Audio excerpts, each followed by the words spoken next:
is us with degrees. The high-profile cases that are in contention in the courts of law, it is not for a villager from Nwingo. It is us that have tested the Manila paper. It is us that have known the figures. It is us that have read Aristotle. It is us that have studied psychology. It is us who have studied the principles of accounts. It is us. And I ask myself a question. If education is producing thieves, why then should we continue to educate them? If the country today is wrestling with the issue of corruption because of people that went to school, the question that begs an answer is, why should we continue to educate? Because it means the more we educate. Call YouTube so despite media ye chegu e wo hono kama.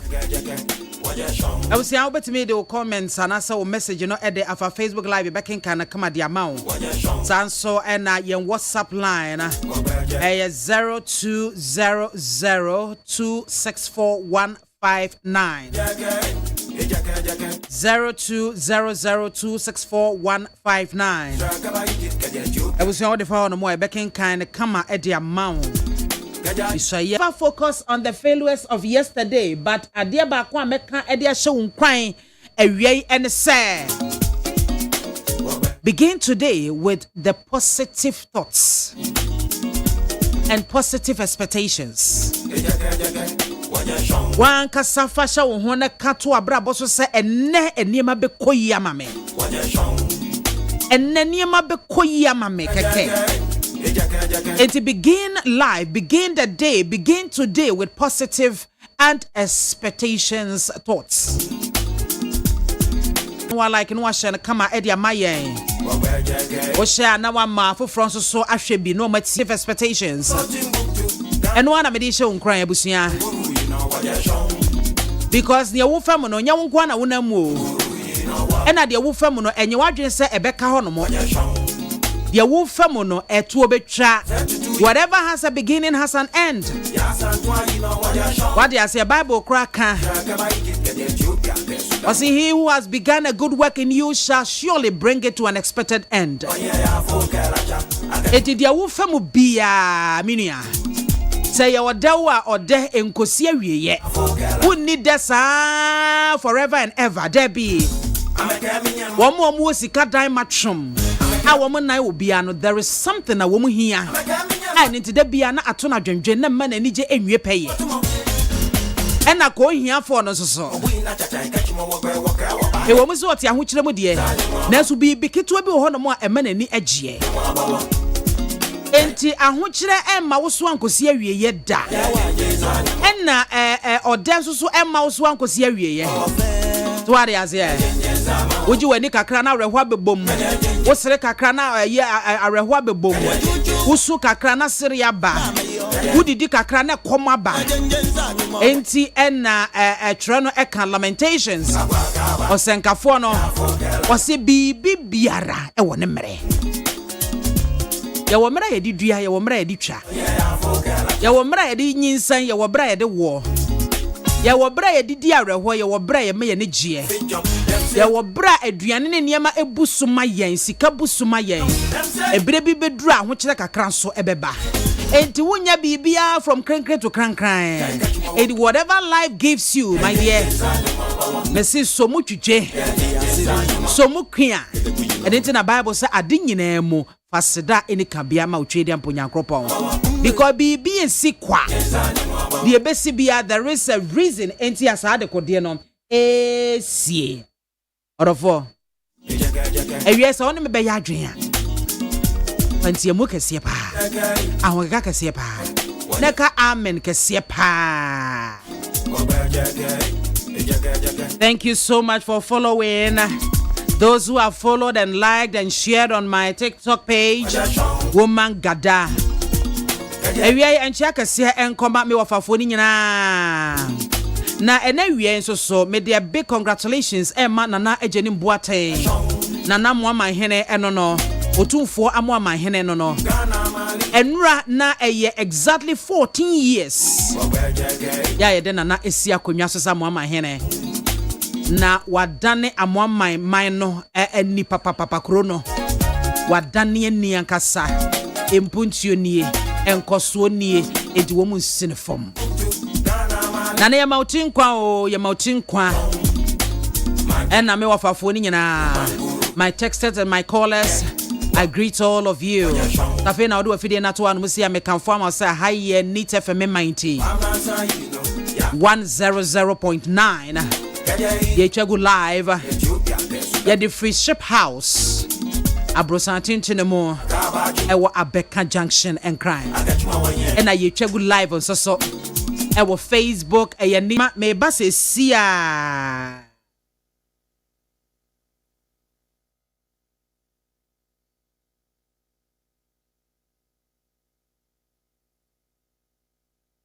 The president will not call anybody or shield anybody. And that's why we are here. So we are empowering you to do your job.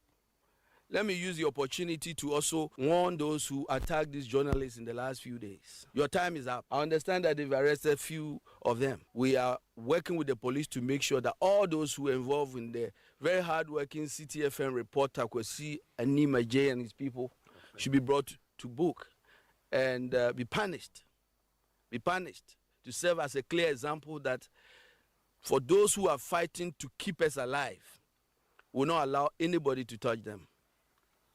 If you are a Ghanaian and you look at this level of devastation and you will not stand up and fight, then I don't know what you fight for. This is war. War at the heart and soul of our survival as a people. And everybody must be on board. Enough is enough. This morning they have been arraigned before trial. I've just been called by the police in the Western region, for example, that the 7 Chinese and their 8 accomplices are being put before trial. We also had an engagement with the judiciary, the Chief Justice. We've been given the assurance, the strongest assurance. We've even proposed to them that we need dedicated courts to prosecute those who decide that they are going to continue on this path, so that we can have a fast-track justice done. The people of Ghana want the right things to be done. Think about it. Look around you. If Ankobra is gone, if the Ofin is gone, all the other major river bodies, the 3 water systems in Ghana are gone. We don't have a country anymore. So my friends, join us in this fight. We are not stopping. And let me say it again. This fight is going to be relentless. We are moving from one forest to the other, one water body to the other, until those bad guys are all captured and their equipment seized. By the way, the president has given us clear instructions on equipment, that those equipments must be guarded, must be put to good use. And indeed, that's exactly what has been done. And so we are going to have enough equipment for the, is it a drill? What do you call the program? The drip. We add more drip equipment. And so I think that's what is going to happen. But we'll keep at it, because we strongly believe that is the reason why the people of Ghana brought us here. And for those who have doubts about our commitment to this fight, please trust us. We are going to fight all the way to the end for doing the right mining. But we are not going to spare anybody who ventures to do illegal mining in our forest reserve. And we've made it clear, in the coming weeks you will see steps being taken by the Minister of Environment, Science and Technology to Parliament, basically forever repeal 2463, taking away even the power of the President to grant anybody licenses to mine in forest reserve. It is gone. There is not going to be any more. And so my message today, having reclaimed this shelter belt on the Ofin, is to all of the thugs that are in all the other 43 forest reserve. We are coming to you. We are coming after you. You have a choice. You leave now, or we arrest you and your co-conspirators. And let me say that a lot of them, the chain of people who are involved, The investigation has commenced, and thanks to the effort of the investigators, we are tracking them all the way to their financiers and to those who sell or rent those excavators. They are all going to face the full rigors of the law. This fight is not going to stop tomorrow. We are going to fight, and I believe with the support of the people of Ghana. Yeah, abusiafo eni a woti ye eyeswafo no share yensase ena afi so no agudie ya oboade de adom yensase emu honorable Emmanuel Amakofi Boa ena wote ne nkan they say bra mampanyi John Dramani Mahama baye wono so ahyase etutu na monwo a wode behwe se galamsey no ebetumi etu ase Munyina mo ne me bɛyɛ adwen ɛsɛ abandada no ono so hyɛ niema bi ase afei kɔ wiachi na kyesa kɔyɛ hwetewete sam excavators ya wo mo kyeche ye yɛsɛ excavators bɛyɛ 500 sen ne nyina etu yirae yɛ hunu ba bi excavators ne faaye ɛkyerɛ or the strategies for buy ɛsɛ ne yɛ kyewo a yɛ betwa agya ɛde ato excavator num na yɛ hye ne sɛ dwere bɛɛ ɛno so ɛho nsɛm bebree ɛyimonim sam or the galam stop or the hwan wo nyina sojafo difa e bai sebe ya omanfo betimi agya saa illegal mining ne nyina nkwa nkosi aga didi musa naja Ghana to aba e de pamo won right now abanfo fraba His Excellency John Dramani Mahama ono so ehunu se galamsey no edi yawu ese ye nkwaye ese ye nsase ese ye nsuo ada chimbia eni akiri kura na ensuo ho beye den e de amayen so man eto no so de niema egu akwan mu se beye a galamsey no ye betumi eto ase sesei ye se ye ba ebechiw na ye chiw excavator ye ntwe gentum enhye no ye be confiscate excavator no ne de egu ho hey ebe ya adwuma eno sa style no ebe boa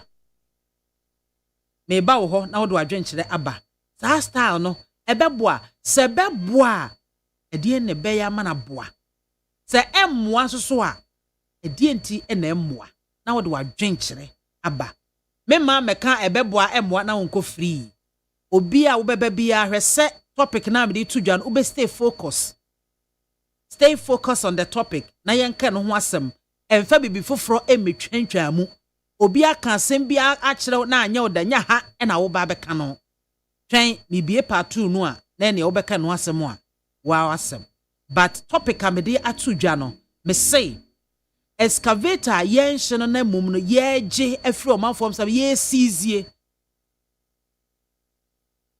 no ebeboa magalamsey na situo no ayeyie sebeboa kwan be na befa so aboa emmoa so ade enti na emmoa na fo adwenkyere ebra the best station in the capital Neat FM 0302243540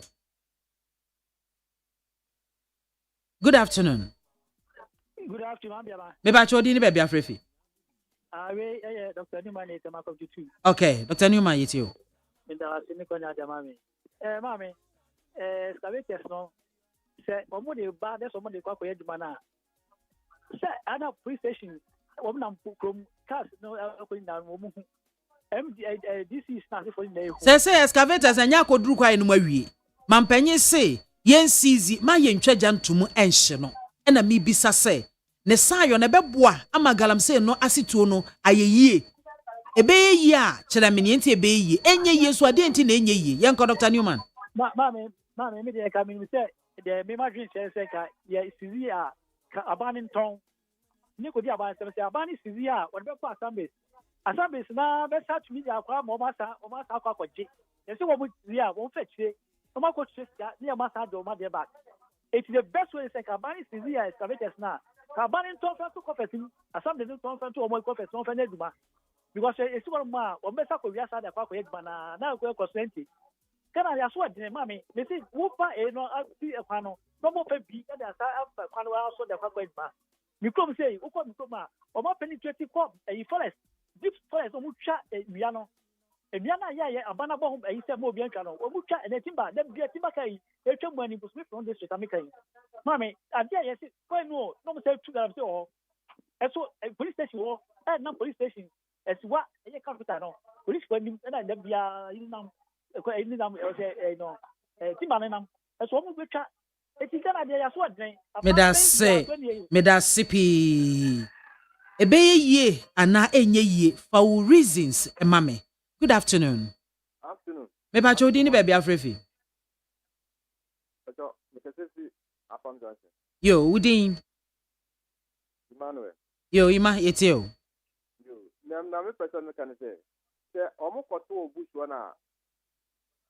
Yes, you do my friend no, your friend is the board so bad no mo tis na aka machine so. And there omo fe gentu. Say omo kona say machine ni bi hoso na we be say omo fan be say omo bo so. Na omo ni na so omo kwana di omo tis ka board na fi kwa da na just aso dey free but no mo appeja no ma say can find you bad no adwe 2012 ye man POCD almost okun sha anyi ye hu say generator na no almost sitting na anyi into abuwe dey ade pa onam so omo de ban galam say ni ka ho money into omo to abomo de man nti we the money do agro kra one time is life Enti ebe ye ana enye ye ebeboa magalamse ni ye gya yo. But the never pump out to a bush or one shilling now. One shilling yourself, so much board next to so my one shilling. I got so the best here about even the crowd in the conversation I could for. We could add one degree, you know, much I got off with could be one. If you went there to quite here in I could say, kind of discuss one month to go, almost like what the one got to go. Now from the car, no move, almost bush one more. Medase. Hey, medase pi. Kwabna koto jan se enye ye bia masa enye ye. Di enti na enye ye kwabna ofia santin so I see you. Hello, good afternoon. Afternoon, MAAME BIAMAH. Me pacho di ni baby afrefi. Bolos ni o me kasasi abokobi. Boros pacho yeti o. MAAME BIAMAH ade na de se ina e ka se e kan ho abomu aye de am ni se nke be ye. MAAME BIAMAH abandada no unse omo be hihye bi, omo be gi bi. Ye hihye no ye de ya ne omo hihye ne ye de ya no tum se de omo ye na enye. Omo jaye, omo be gigi ye. Omo gigi ye no so no ye hu be bi e fa ye. MAAME BIAMAH ye no atimamufo no ne ye gold no. Ya ne ye sa de ni se nsuo no. Tu ahu. Eti se de ono se no ye na agene se onye sa de ni biemu a. Nka we kra problem be na won se. Ade se ye kwakoje excavator na ya je awie kra no be bia be fa ne de be ye. Ya excavator ade na se ye je ne ye hye no. Me de me nyin ni se no na be solve problem. Se aban uji a TZ fa ko bia e friend say communities no so what you say yen fa ma community no community we hu se mo ha no mo kwan ne ade nye yen fa machine no bia ba ko yen fa nto ha ba ko assembly so yen fa tutu wa ho ma bia ma me de me hu ni say ye kan bo mu ne ye ne say be yi but pa say ya eti o man ye nyina yan kan bo mu anya ba ko a ma me bia ma de ye ne de eye kwa ya me tira oni adwuma pa Meda sipi boros de enono. Hello, good afternoon. Good afternoon, MAAME BIAMAH. Me pacho di ni baby afrefi.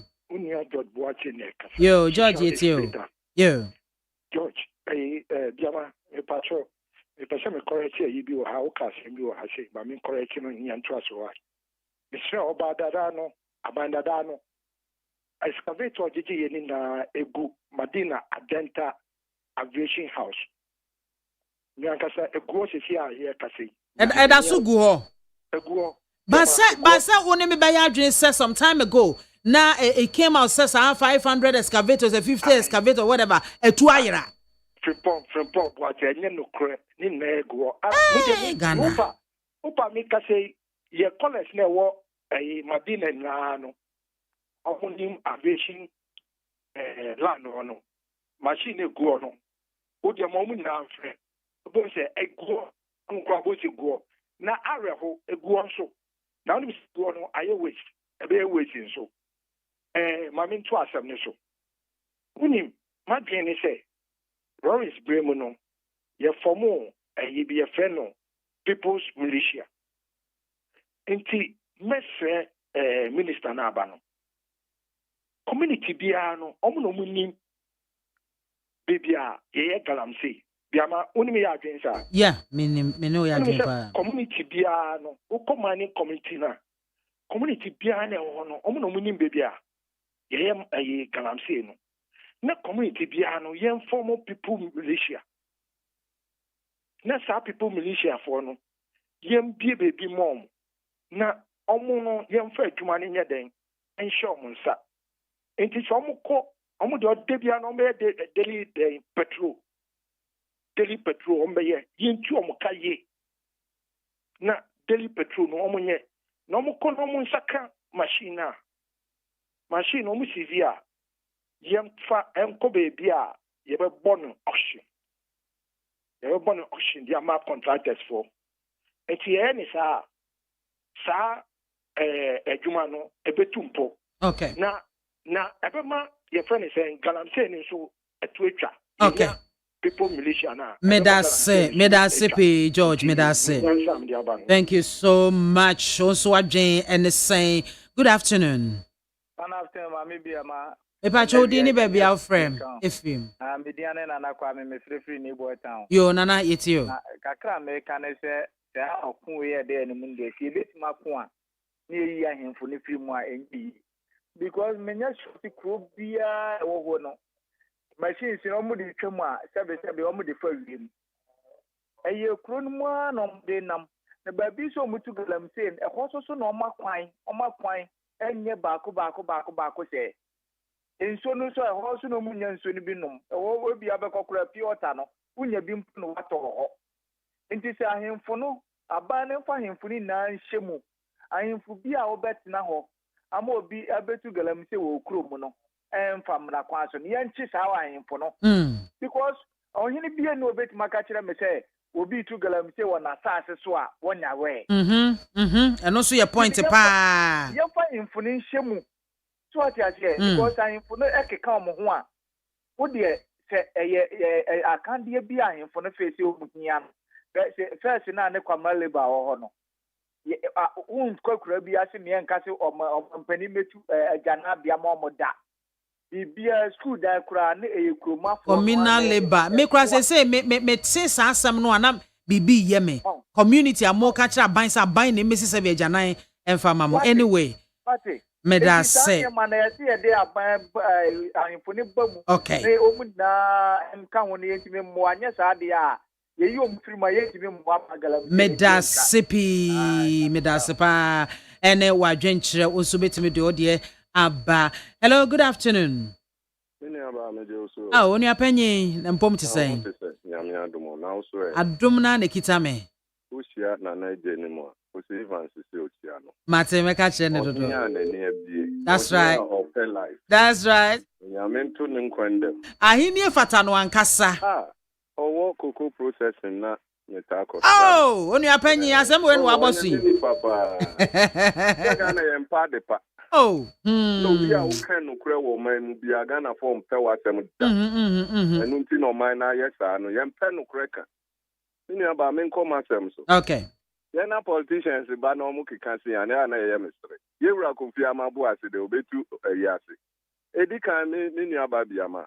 na no ya wada no be kai a Mr. President Mama say excavators are almost seen no ebe ya onja say okay ya me bona baso say wa katre o say ma almost no nini aba hwe o man ya team gates bebre atwoku nti say excavators no ba semos na on betum dia ya adwuma o se no amfa so be na wo so abanya etwa mu tama na o mo say excavators me ne o mo anya adwenda nti wo mo nhwe senia o mo de kwa o mo be monitor afe mestre galamse ni de nini aba oyi nini abo atense o monte edende soldiers kura kwa anyeyi Ghana for yankasa yanye omani ya omani ye da omo ekọ ye nimbinu ma ekọ gigi sika nne omo anya omo hu tam onu no nkọ hwa de no kwa no akọ disika sabi president mama oni ho na Akufo Addo that time oni ho enne minister okase omo ko obekobi okono ko jisika se ni botomu a obeden nti mini aba kun suggestion of the buy na kro biara omu ye galamse wo mu se kro mu ofo no an sorry entia omu na of that nsuo hu be de ama won mpanimfo no de nsuo ko 1 bottle 100 Ghana kra ombenye ska to bi na wo sabi minua ukurasini na wote ho na wo hwe se wo munye galamsey no ubenye sika to bi ni aba oni ya me adwuma Eraden council ho nua panye me da sipi. Hello, good afternoon. Mama ha. Hey, wafa ka bi ni empom ye de. Mame. Ofa. Pon aje na fam de. Ni aka nso obeye. Lono ana wa nyo no anka enyimu. Mame. Yes, ofa. Minua ye okasa ya ansana ofa Evans kase. Wose ahemfo no ye keyanchi wo mo because ini bia ni wa ye galamsey wo asa so awunim. Okay. Mame. Na politicians ne beje wo mo tumi a wo de ama DC be na nso ye tu galamsey wo asa so a wo so unim. Wo de wusi abai na nan. Anya ma usika ma ubibia. Wo kai bonso. Ya the handcuff gu nsa anybody handcuff gu nsa so we need seat because when you sika via emo otimi eme ye chi ne the handcuff gu nsa wa de atokro mo ofo otimi awini enti na ohene ne yenkoche no wa bra ya ye mra se ade ne hyasase mu ya ban dia mami solution yen kanokre before we see politicians me hu wo mo se pa na me feel say ebi wadwempa ye de ye wo man yie ni ade na mame de mahununti ama say gidie pa for this people no the simple solution and the hot mame busa and de an of akabi adenti no mo pene mame ye de wakoto helicopter ma police ni ade ye nam biam ni pani wo se wo nsuo ba ko ne ba ko ne ba ensa ni ho ne nani ho me ensure mo am so sign that they kum ni pa dey dey adwuma mo dutuo where your mind mami China for na betuo me so mo sa China obetuma akwa kotu galamsey e wo ensure tini a ya damu a ye no when ma go see the baby so wutu galamsey na what ya na so money pa dutuo ni afa me nyame bege muni pa bone for Ghana for say nyame wo nyame aya sore na mo kwa mo nyame enti mo me fam na ade na che nyame sombe na tete mame me makwa me ense ensu enipa no obi kom wa me bontuo wonti me nya wo mo na etu wo mo kofo ti the number so am be press ade so that is the only solution next ade ai enene achima piaku bi wo pa ko check isi region ye friend na what did come here say excavator first I think atame so Mahama early and yes she is ready me dwala ya na mesementi ase but ye trase a dwene ho no ma me dis no kra na wache dia kosi no ho no when sa dia ma obi akodu no wajibi but from pop what professor nyame Israel ma me gala ayina mo se ayira ni kra a report wo mo akọ ye say excavator na wodi mo mo pa na wo mo atu control board no ni atro ya kire nan ya kire num ni o so ato control board mi no mo na mo kire no mo de akofa ko enti de ya tro wo peta so and yes say nya say and wo control board no ko sisi so fa aye enti amedu ya kire no na find excavator akoto edi what ye can create one bad sa professor kwabra from Paul Martin and then we hear I heard that saying it yen say no ni enwuna ni mase and na what ye ni bibia wo ye na ye nyina ho asotwe no ha abrante ye obam ho ebeye program me say wo no nana ne bayi ne mfidie echa ankobra river and so na wo so osofo sa krofo wenti memo ma be meda se wa fa kebi ewia meda sipi. Good afternoon. Good afternoon. Eja ko ni mo yo ene ma wanonko oh dia me kan nyina ne say sa mfidie ne biye wo mo gi a mo nhye no wo mo boa no ngu ba bi a idi wo no mo mfa nka ho na ayifo no so mini hia no ye tie ye mfa nka ho va wan wo me de kaka wa militia ho na asama tamfo nkuro no nyina wuni mo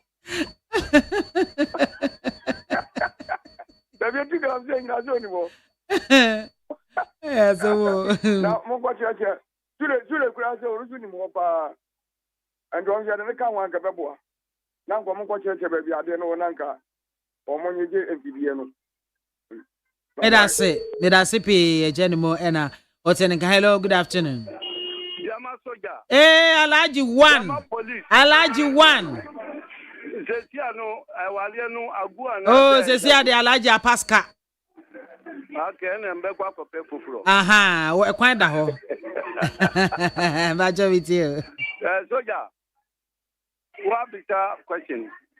Say yes shino. Ana say yan shino. Kwembe na ebe paso ama ebe ye yeme bwana. No kore trudru. Yo nimie no nyina emboa. Say yes shino. Ana say yan shino a. Anya ni solution no. Nti solution ni de he. Okay. In the first place, machines no me nua ba ko abe confirm say but machines bia na abanja da kie no omogu madina wono mo baby no. Aya no kre. Na Biamah copy me ne machines no e wo hono mo no. What is say ebo obako for din say machine we eya si machine.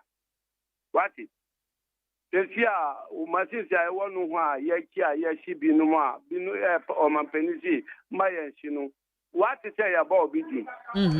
Machine no na onlanti ko hono mo. Ebe Anya obi na to di kwesi hono mo. no kre. Tesia ye gi machine no shi o. Ebia wo bako be 20 ya giwe ya china odi fufuro beko enti solution ni say why na ni dia why na wo ya tagima no sama ti no nyo no ankata na operate no hu driver sin ni ho enti madam mi nua bi si ahimfo ampa krofo no su ka hu obia gi ni dia ena ye makwan ya ye disadia no enti say solution ye best solve problem no a ebe fura ahimfo ene mrante mamu no omo okurom no a police fo omo okurom no omo nyina de omo hu gima ya tita ya be hu driver no operator no a operate ma ya chinu a obebo se asimasi na suma metemi ya gima no nti ya chinu pa no a onu so be kire kwan a mira kwan a kire se onko ye sabia no ye di no 2 mira so na ya sentence no so a obi fufuro onye sabia no bio na se ya nyata na ya kimasi na ya shinu anase ya shinu ansobu ya hihwe owura no na ya ne ndi mira nyunyu ebe solve problem oni nyame ya gima Erade enka onso ho. Good afternoon. Yina ya bo pepepe yina ya bo pepe. Eh na ho anie. Godo yempewu niso yempe mi yina ya bro pepe temo abaso ye. Medase. Mi gindi no kre asan ka Africa so. Oba pampa chowo. Da be na woko asaman a o sa tamfo ye ebi enum o de won sa sa ebi no. Menkai. Wuli mi sa tamfo ye na pempro etwa ho nyina sia. Ampa no kre. Ne pacho emme woko a obenya mpempro obi ma. Bi. Menu wo kase wuli mi se ba bi atamfo ye edan kasa kura ne ya dane no eya to ba bi fofo. Obapa me magin trene say omuti excavators no a. Yan hwehwe the owner of excavator no. Eni onipa no a onu etu galamse no the owner nankasa. Ensuo no baby a neda no na namo na neda no yema excavator no entinsuo ni mu ensuo no enkosi metisi nensuo no entinsuo ti senye na kane no e flow no pepepe yentem pampro ni yenia no ensuo na no enia no de emwa because me kwa minyaya minya sesia tikakura ha hwa eniaduma mesa akọ back akọ eniaduma kenia no de ha hwa me kwa mesa twa etimo omu niemia omu niem pampro no ewo nsuo na no etimesre say excavator ndia mo nhye no na emo nsuo no asase wura bia ni baabi a na nsuo ni da ewo na faase ne fo omo ntire ne nsuo no baabi a na da de da no yemfa no nto na na mo no mu amu yenti nsuo no ne nsuo ni tini flow na MC bia nso a oye do baba as a DC no make sure say omo monitor say the bia to guarantee no ochia excavator no a straight our side the regional office. And now say, in slow could that down, Omo make sure from the team. We are. Omo for machine and for this is assemble. Na ye monitor sign ye man. The yellow sir, me sure that that's what I'm used to in my day. Atia abano and some corporate can materials will and my so and quatri. Medasipa no krasa. Good afternoon. Mami Soja. Nana mwako. Obagada. Wadaro maitio. Well, ya bema nana amwako na mekasa ofike si. Na say me colleague kakra because me an offer nippon eto ase. Ya se no kopene prabre. Na ambia mebo abaso eduma suma udi we.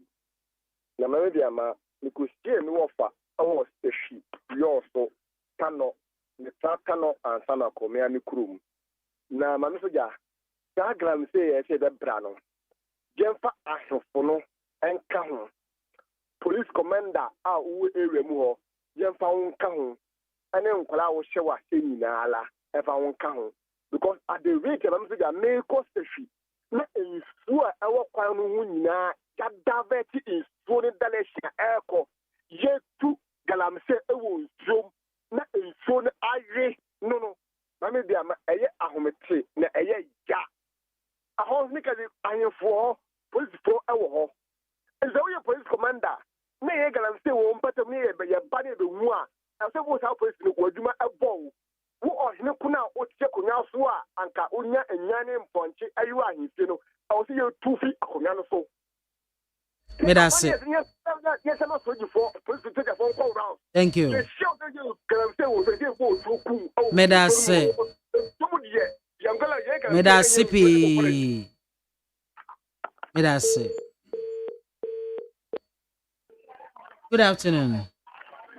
Mami Biamah. Mebacho, udini baby afrefe efoni. Mami Soja we dey mesre u pa di kasawia. Me pesa of this am di normal. Sabe normal ma asanita normal di pesa bi kasa. Sa. Say police abet me ana upa. Ene mebacho woni last caller. Enti no we agina so. Na producer no enye why? Enye o number na mama na da Mr. Tano beba na me dey am. Mami Biamah. Yes, if mi yonipa ba ko dia.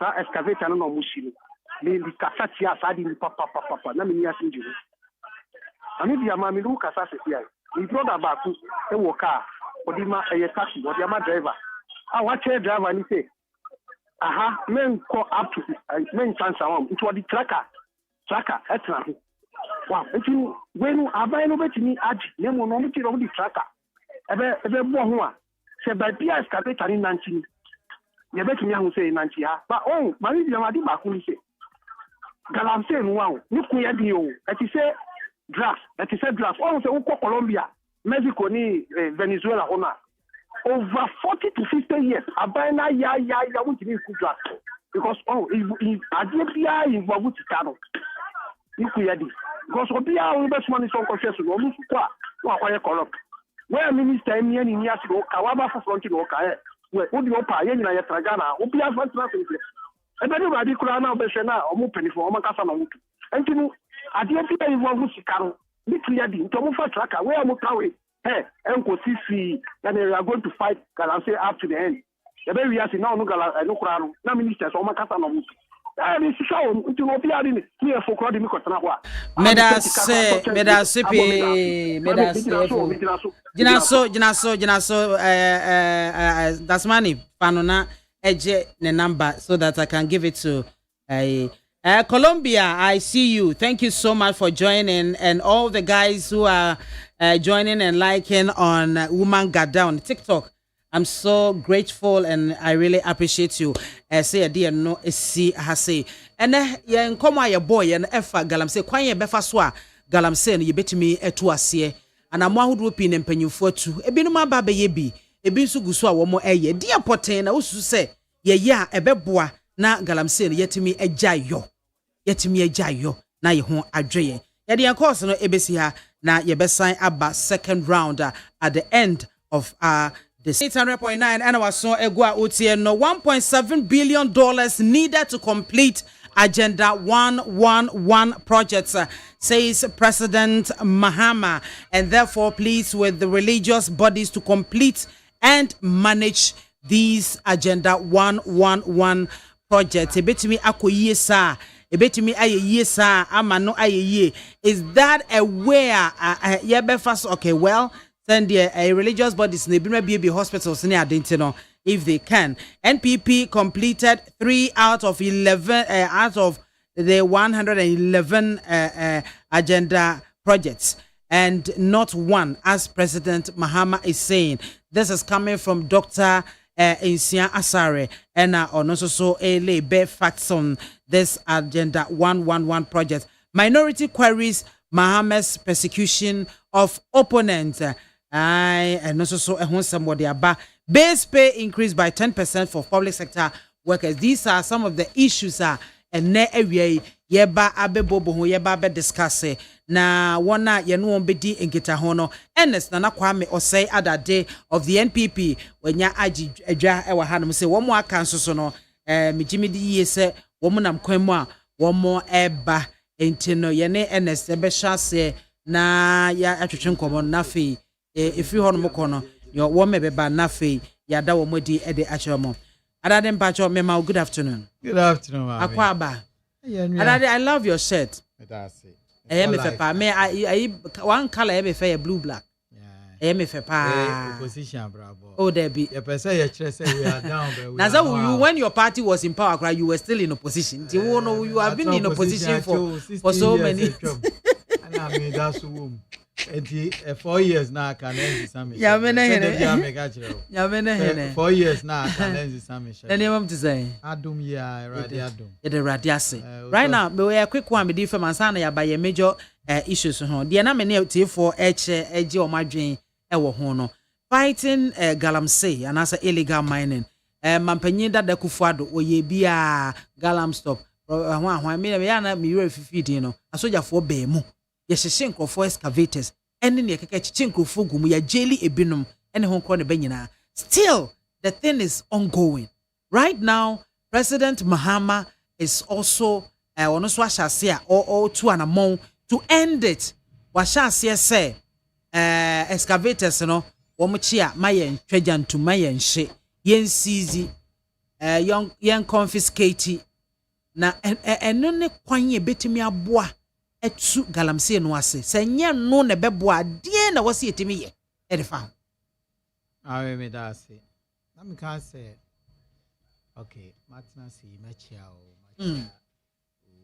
producers ne o colleagues I was studio ha Neat FM penning for ene menuanu mo a mo mae Mahama ba ko no otatna me nchen ha no de nyamembo na mane ma na menya adaje na menkasa na so onche obeba na ma ka mensem nyina awie all the same me chia o nyina ba bia o mo obi gidi say o mo tie nti nyamemfa o mo mra asomdwem amen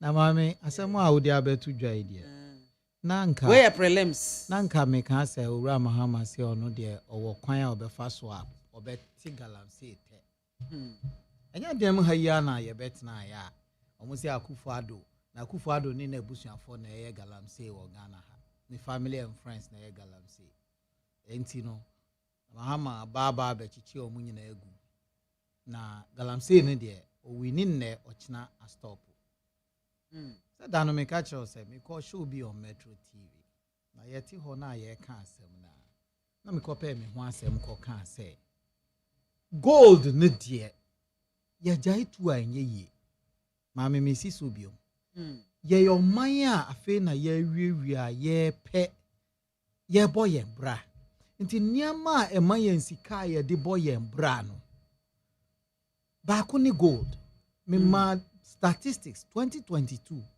ye total GDP 7.7% na ye gold 2023 8.7% of our total GDP na ye gold nkwa oman ya wa free recession mu a afi na wo boaboa wo hu kakra wo be free saati ti ni o ha onim na ade a e boa wo utumi tofan wo adia eboa wa otuminya forex na ati nkense na ati chain na eti atono and this if was including na dia ni ho ahyi chain ni nyina ye Professor Jampo o tie ya on tie mi ye dia ni ho ahyi chain ni nyina ene agya yen se kura dia fe ne ehu so ye politician because politician you be a waji political appointment say dia waji political appointment but first no this guy see ne hu say ono oye kire ni na oye nimdifo a o kire na adwen me ba wo legon wan kire na ade na wotwe miensa say Akufo Addo ambani gold a wan bani the or see there should be a total ban and now omunko school na lecturer for amudi Jampo ni nkrofo achi mo anim na egu ase no you should be ashamed of yourself mo ferry because na wotwe miensa ne bosome so na mo se mu nkyere nkwala ade akwala memeba no the gold kyere ne say gold nie ontumi nhunu say ye gold I'm telling you onko baby ada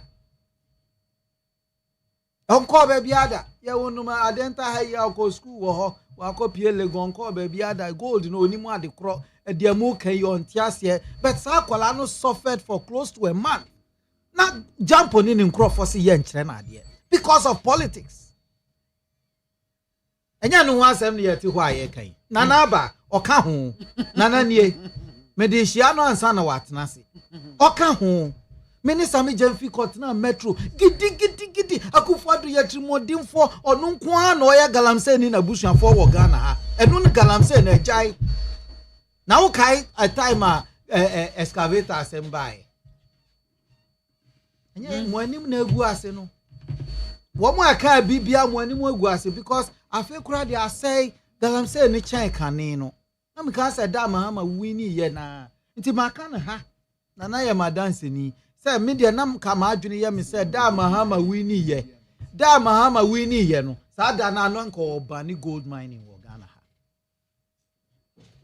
ye ni mo egu ase wo dia ye politics gidi una o she ho no me nka say me fu galamse so galamse ya de boni a edi yenya Nensu proposal no was say yempe kwan papa so. Nana na eti hoi mi sa friend adansini. Proposal no ni say we have over 4 million people are omutu gold ewo mayimu. The oya galamse, the oya ni small scale dada. Titi nyina frimi nana no penso. Na nkrofo hwehwe gold. Eko 2 gold. Eko asasi asi ko 2.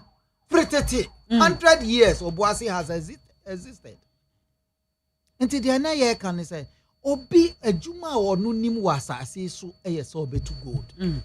Until yan fasa nipa no yan fa no mfantitiem yan ma na aka dia odi betu gold no mo se Akufo Addo ye nipa boni atrimodin for on pegana for ye odi awudro Akufo Addo de awudro egu Ghana ensuo mu ama Ghana fo anu mu awu ye de amaw wadim na egu ase asem we no animguase awo mu ni say let me tell you animguase awo mu ni say wo share Ghana for Bobby adwene odi tu Ghana ni trimu ni say Akufo Addo de oye ni trimu odin ena na ban na ne ba omia na omu ye nipa boni to the extent say omu ma gold na akoso omu na omu ma galamse in fact omu abusuanfo na egu nwura mu tu galamse no kwachi wo mo Akufo Addo abusuanfo de a ora afo nam krom na omo chiche nkrofo kona kwachi wo mo enna make say na nimu agu ase no because an intellectual should have an intellectual discussion about problems of the state.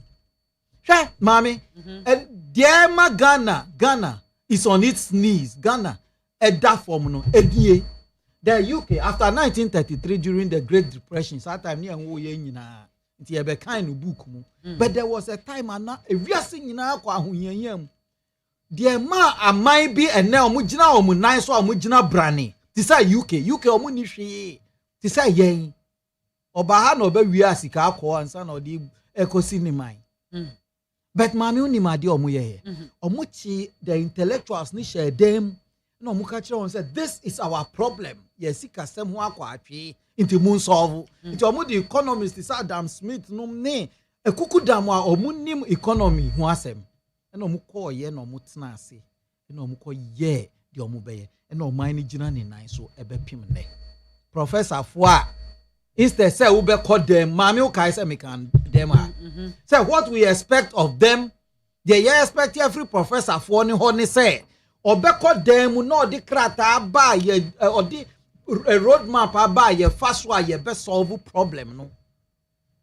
They were for the easiest way, yen chradie, because one chradie will be to me bisana she, me mbo, me professor nibida, me professor emeritus, into me kokan will be amfa.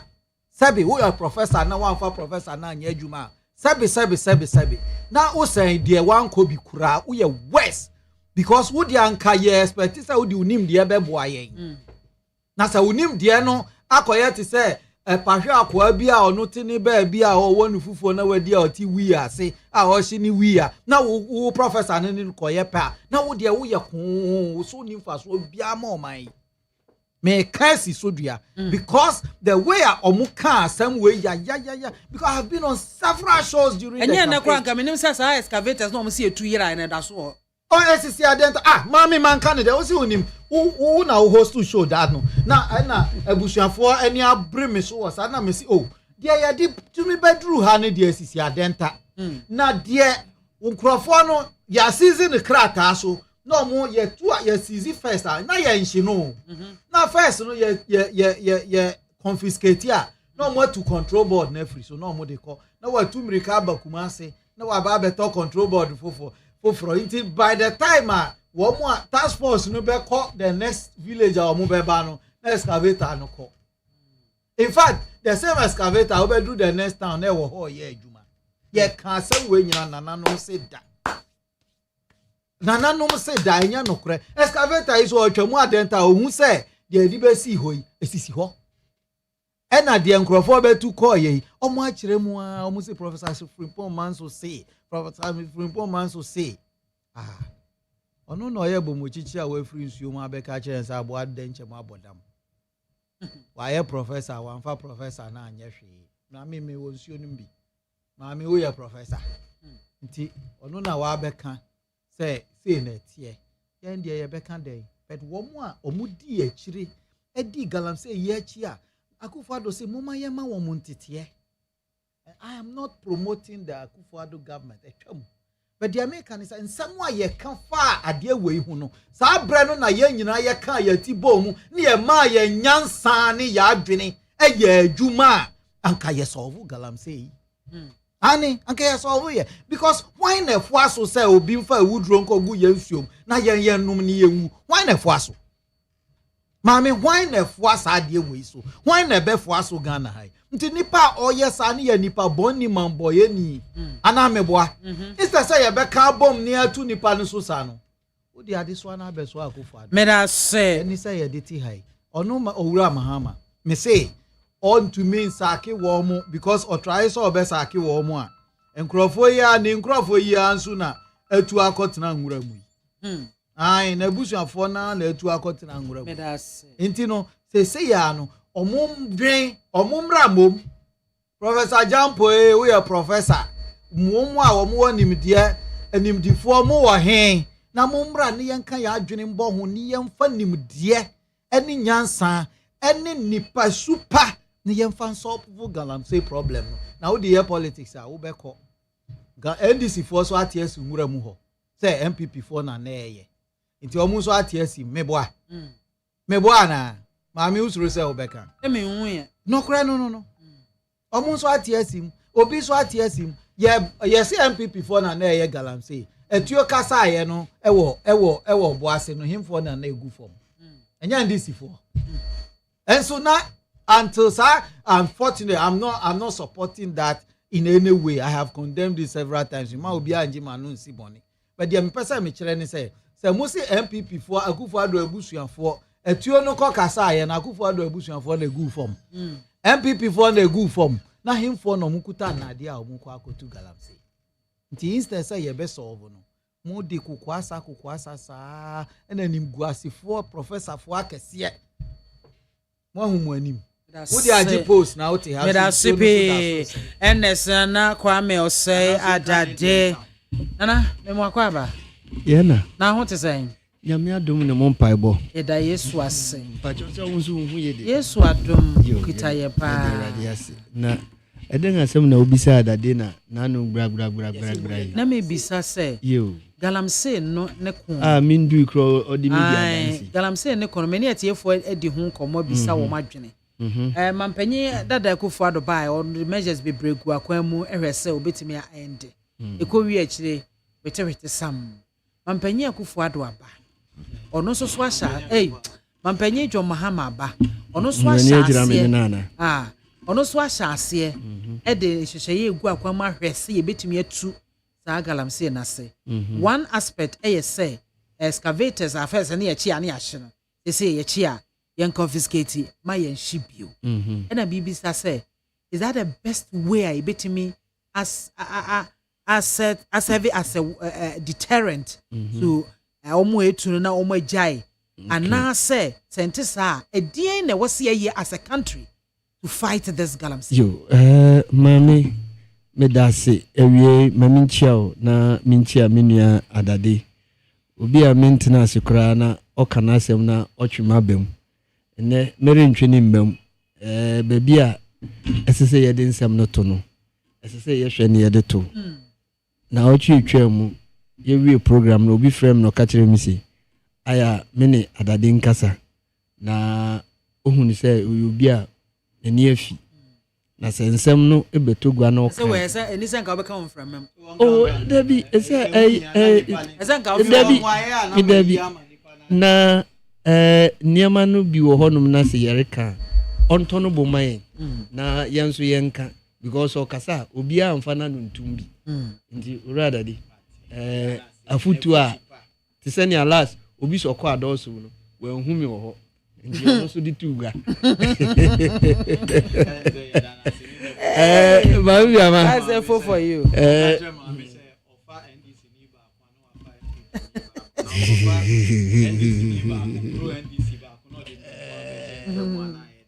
Nietini say Omampenyin John Dramani Mahama Ogusua rehwehwe ni MCs and I say manya ntie say wototo won a the preferred candidate obeye MCs ama various districts no mesre say okuapemam oho titu na mifi enu nti na de bia no bribia efo kwapema ho bia no edama akoma so pa esan se yatumi aye yen street light obafro popo no na se MAAME BIAMAH wafa so anojo da ubehu se asem ya meken asem bia ehia pa nti mede menkese Ekuapem South MC nkoa no onhwe nyen kanea no Okuapeman district ebiesa na ewo ho ni nyina Ekuapem South Ekuapem North okre in fact se orukọ Koforodua mpo a Koforodua won a wofa aburi ene Koforodua New Dwabin ene nasefu ni nyina no eka menko anka wonka wo hummom nanka nkanea wobeye wobeforo popo na won hwenye se wobe contribute no ngaye se wompo woni sika wo hompo a won fanye project ahemfo akuku dam e wo soro ho a se wodi to onanima adaidu no ahemfo bodawru se yepese ye street light o na aban no aye na adwen se sika ni ho ntuntumi ye dia ye nananom ene mpanyimfo wo ho tourism ene jumedia ebeba kro no so ene nkro ai usori ginai na wonante na obenyinde nka ensese nka uje ana wo kire excavator wo hyew no meba na meti trotrom meti se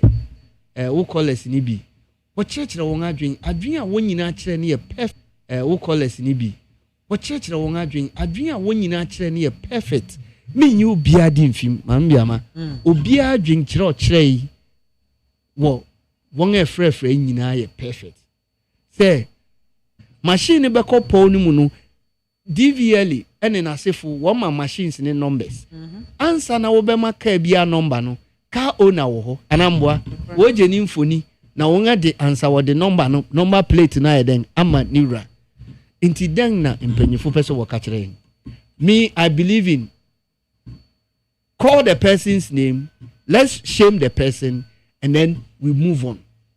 Ni ame pese me kira ni se nipa na machine ya ne de no wa kire no de na ba be gina television so say asimesi obintin no hye pom mu ha no re say yam forest no enu nti ya de ne kwa kotum obi ani tua say oda UTV obi ani tua because UTV national television eko ba bia me ka say me ko du ekura bia se ena me ru atwoba se me kwa kope fufu bia di me ru ho apɛ ma me say nananto wa ba ha de ne na che say enade ahabede na mbisense onimu o say eye UTV nti se won ha kire won na wodi won agina UTV so na the whole world ehu say asimesi obentin no oseyan kwaya wankasa ubebohu na se ye no osumase na nipa no ade ne ya ne de no ye ntumi mepa ne ho ntama esan say oye politician bi enu nti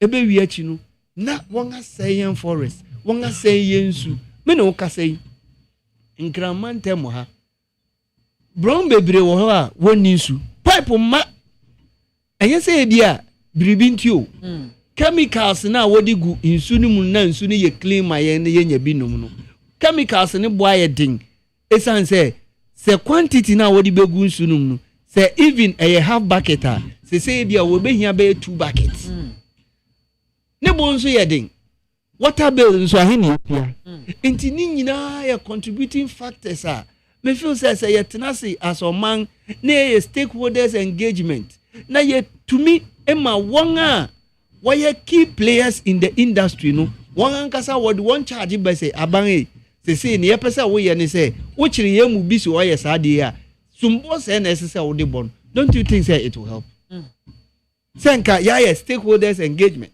na ahemfo ehia wonga why industry players wonga why mining nankasa because of course unim MAAME BIAMAH ade ba ko amahu ni say we cannot scrap mining because mining is the second oldest profession and as a job ebe we are saying when you take off farming nia etoso bien e mining inti enye ne na mining buyer mene yemre so yebekese ye jai mining wonga ya ma se impo ubu phone na wonenam social media ubo no acho ba bi say mine simply because wonga ya ma technology no kra no what the mining abeding ababe room until there is no way we can do away with mining but the only thing we can do is to make sure say we regulate it we make sure say we regulate it and tell people say aha e no go area aha e baby a wokwa mini wunyina ebe ha yen si yeti ase ni ye ne saa minya adade no mfa mi media dance minya God Mahama no mekase adade di ada mi se minko dia dance ma adade nti at the end of the day no onti ase na ye nyina we are on the same page because adene how ye nyina hwe mo France say wo western north obi wo ha na so ni ho ne hwini ni ho ene obi wo ha na ni aye biribi e wo ho no ye nim political party na won nanom ene won ajanom wo join ni ye ndia ne say insu na say no enim any political color because say insu ni thing kasi ho because I daddy say daddy we nya daddy a won nan ni easily man ye sankan ni easily man ye sanka won nan ni na ye dia nke be kasi wo hyew na mon nan no na yen sanfan ye biribi foforo but oya enye ye enya scrap my team South Yasi. For me, the district itself, well, here, one of your callers, Sanka BMC, say, ye machines na, in sooner, wonga sen, yen dredging sunu, nank yen pipe kwang immensunu, na sen sunu tinekwa. Any better in sunu and to maintain conitina and into, but see yen ya tenasi. Na ye juno, na say, wonga, a jumano, efa won. Wonga nkasa nkyere yen kwanga yen fa wonfa so MAAME BIAMAH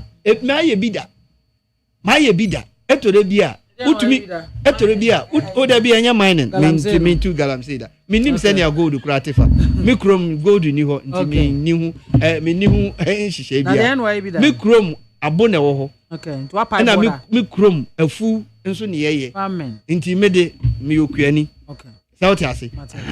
Enti say yene won ankasa na etu gold ne ne nase for ne tenase mu say yensu ni re say o. Enti wo a obe trespass the den ne emfa nye o. MAAME BIAMAH, let them set their own punishment. And I can bet you say it will help this nation. And yeah, patapaso. Because we are patapaya akwakofa police and I say soldier ni say Operation Galamsto. Onusu go do kwa ni mnene ni su go do ni pe. Na Adwena sesa. They say bebre na ba be rich men. Because wako kwa ni mna woku hu say they go ni. They say one crown na wo protect. Make us a news item bia mu sister station. Abranti bi ko try. Okwa na military fu egu kwa ni mu na wo ye adwuma no. Onu mu no krampo ye journalist so wura ho no. Enko ya buru na prepare. Simply because obi from somewhere has the influence say omra na yeden ombe protected. And for me, let us bring the people who are industry players. Sit down, let them all come out to their own judgment. Say, look, say ikwa ye say won say no enye yen. Inti say yen na ye nim method no how to go about it no. Say mo chire obi a onka ye ho na wako wuramu a monya ne say. Atubetwa na one crampo no will arrest their own people because ukwa ye obeka say we dey enye wa ha. Adentina aya sabe political parties ne do miri bia wonyina tumi ka bomu say ade we ye kwa say ne ye beka. Wa obeka different thing wonyi wufim. So what you wufim? Me you. Inti adentina yakwa ko tu galamsey ase. Na won a adene fa won ho no ye ne won tena ase. Ni ye mbisa won say den na mo feel say ye ya ebeboa. Me je di say ye ni saa. Ebeboa e. Na Ghana na ye nyina ye hwehwe no ye nya. Me da sepe mama kwaba. Yeah, mini aba. Bibi aboko there. Your thoughts on fight against Galamsey? MAAME BIAMAH. Yes. Me bana metio. Yeah. See. Me pese mesre nana. Na mesre o producer se mo betimi a. Mo nsesa me ne adade days no. Emaye. The reason is that you see so who adade wa abonten a ne so ban ko. E na obetena Mike Nechin so an so ban ko. Adobai wakasa. You see no I heard him. I was listening. NDC4 fake allegation. That metna mo sister station. No, metna mo sister station in relation to the invitation of my invited Abronye with NIB. And I said Omasanko opposition, they have released their dogs to come after John Mahama. That is it, because 3 years to an election, when who Abronye say Oko Radio and TV, he never went. Suddenly, Omo Lusu, Omo releasing on the back. That is what Adenko are doing. And Trunkwa said when they were in power, we said it was MPP. We never said it. We said Yanka said MPP 4 year Galamsey simply because na ye kase omu ye because your time. MAAME BIAMAH. The reason why we say MPP na ye Galamsey ni say they were document to that effect. Anameboa. Frimpong Boateng Anameboa. Reverend Dr. Frimpong Boateng, former environmental minister. The report na actually say mampeni asue empenyifo eye Galamsey Anameboa. O se MPP 4 eye Galamsey Anameboa. So yambo yensire mu anka se MPP 4 ye Galamsey o. Eyo omo appointee report a omo chiro ye na e wo report ni mu say MPP 4 na ye Galamsey. It's one you are de no fact, no proof, no document. NDC 4 na ye Galamsey. But enyami one because MAAME BIAMAH. Ewia we na me anopo na me ye some studies. Because anopo me wo program akọ and me chance on one publication on Ghana Web. MPP National Youth Organizer Nekasa Salam Mustafa. This was published 25th February 2025. Tuesday. Etifia seminar say no one will pray or say no one will pray for John Mahama to succeed. What do you mean? MPP National Youth Organizer or say no one will pray for John Mahama to succeed. Me linki we Galamsey issue am what say lose in the last election. It is so humiliating, say they haven't come back to themselves. And Oma say, and Tron Dada Kontompo, and make sure say John Mahama will fail. Even say yes, they will still say we are not doing well. Mande, I was on your sister station. I don't want to mention, and we're a TV on this same Galamsey issue. And then I told them, say, even though Ghana for a year much from the current government, Mande, in Swaneni and there, better than in Swaneni last year. And I'm a catcher one say, even recently, Professor Jampu, a video, I was so back one. Minister own video now, which he was even saying, say, in Suonu, at least it is better than before. Likely, Migusuka and Noano, not knowing that station, you know, reporters Crampo has worked on some of the river bodies since NDC bar power. And I know my year merging off as at October last year, and as at football fields has been converted into Galamsey site. And I remember that's what he said. About 9 under NPP.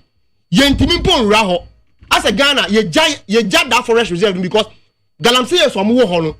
Then we are very armed to the extent that even military cry Entimin call 9 of our forest reserves. 48 of our forest reserve Omutu Galamsey room. And these are reports that he gave in respect to MPP when MPP was in power. On the floor of parliament. Anameboa. Obi bisa question say on my update on how mining is going on. And I'm holding it before parliament. And part of it, he gave vivid report of the over 2 years. Until before MPP handing over Ghana Maya, no, now 9 of our forest reserve, no, we've raised our hands in despair because now you 48 year 2 Galamsey wo out of about 200 something forest reserves. Until say ye ka Galamsey asemna uti MPP nina or high neni e tro e kasa. I said your muko opposition 255 years ni. Muko opposition 2 months grand do ye. Speaking as if say muko opposition 255 years ni. What are you saying? Mobile ye must destroy a forest reserve. Must say yan sase.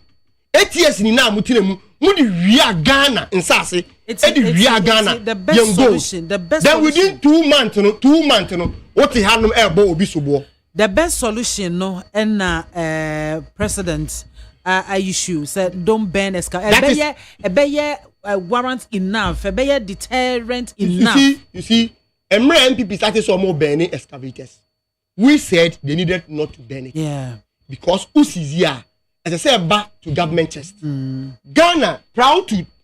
Yeah, back to 2024 elections. Yes, say Sika Koto drip machines. Drip machines. And some of these machines and the CZ our Galamsey site ye charge. So what we were saying is that Saudi abani wo kwan so be CZ assemblies are omu need those machines no. You bet me the amount. Ne binom so can say the assemblies on by besan fetchire e the amount of 40 years. It's an issue of supervision. Okay. Tightening supervision. Until John Mahama say, "Nema yem bene no you one." Yeah. Do you get me? Because omay no benya so that de emphasis. The next point also is that another thing I can when MPP was in power, the political will. The amount from Pom Boating, Entimi and Boama MPP and Queen Galamsey ni say, na MPP form penny 4 and I know we engage in Galamsey. Oboyabo Lord come muni nadi. And the president didn't have the balls to stop on one appointees. Until the here for His Excellency John Dramani Mahama and he say, some from sooner former president, when you have the political will and the balls, to crack the whip in his own appointees, or no benya that political will. And now a part of the manifesto promise say, even to the extent that Mima appointees, eto government property, eto car, no. I saw you say, waka say, any of the appointees, and purchase any government anything. A part of the commitment. And it comes to suggest say the same way more to a bang bibiano. yensa so mu say you are engaged in galamsey or any other act that is destroying our forest reserves until the long and short is that remember ye collective effort se unya opposition party leader the odi mebunanim Salam Mustafa Endra Kase one pa Major Mahama and Sasididia. Then it tells you the caliber of opposition that we have. This I read for you, show the caliber of opposition that we have. Amuya mambo fuo. Amuya mambo fuo. Amutim was soon. That's what he said. Monsieur Amuya mambo fuo. Oh, mami, Kasai. Me say MPP for more position. Amuya mambo fuo. Amutim was soon. Okay. Nasan Semwa. Salam Mustafa Ekano. It tells you how irresponsible such an old man is.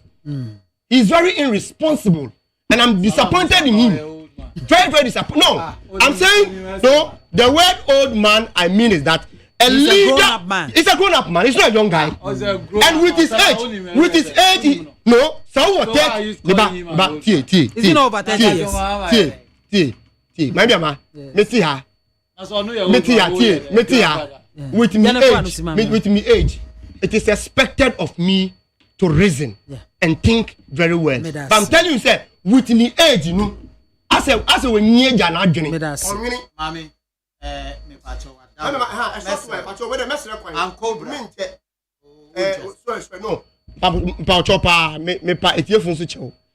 have a tight schedule. I needed to just drive, make a comment, and go. The way they may take your opportunity way. Asre with TFO. Asre the micro panelists say today I'll leave them very early, but I was still listening to them. And as Omuni Madade, and the outer look is different from the inner look. And I say salam. I was here for 800.9, and I was so egua. Godwin Ayaba Mahama of the NDC, and who say Okasano say. Or say kita busy schedule until we step out. Aka nana into a milichi wa hase ena adadenso so ewa ha. Until we are setting the ball rolling. Nana me chance ede a free also. I 1.7 billion needed to complete agenda 111 projects. Meanwhile, no mampenye say only one was completed.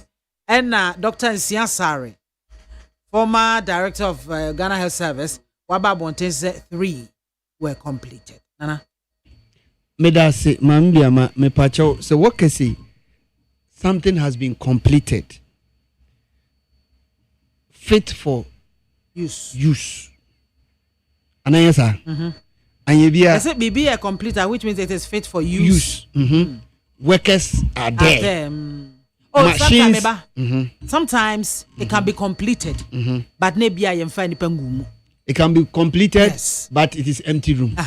Empty. Machines are there. Won't you ask my mechanic? But they have not employed people to come and start working. Okay. But it is complete. It's complete. So what were they waiting for?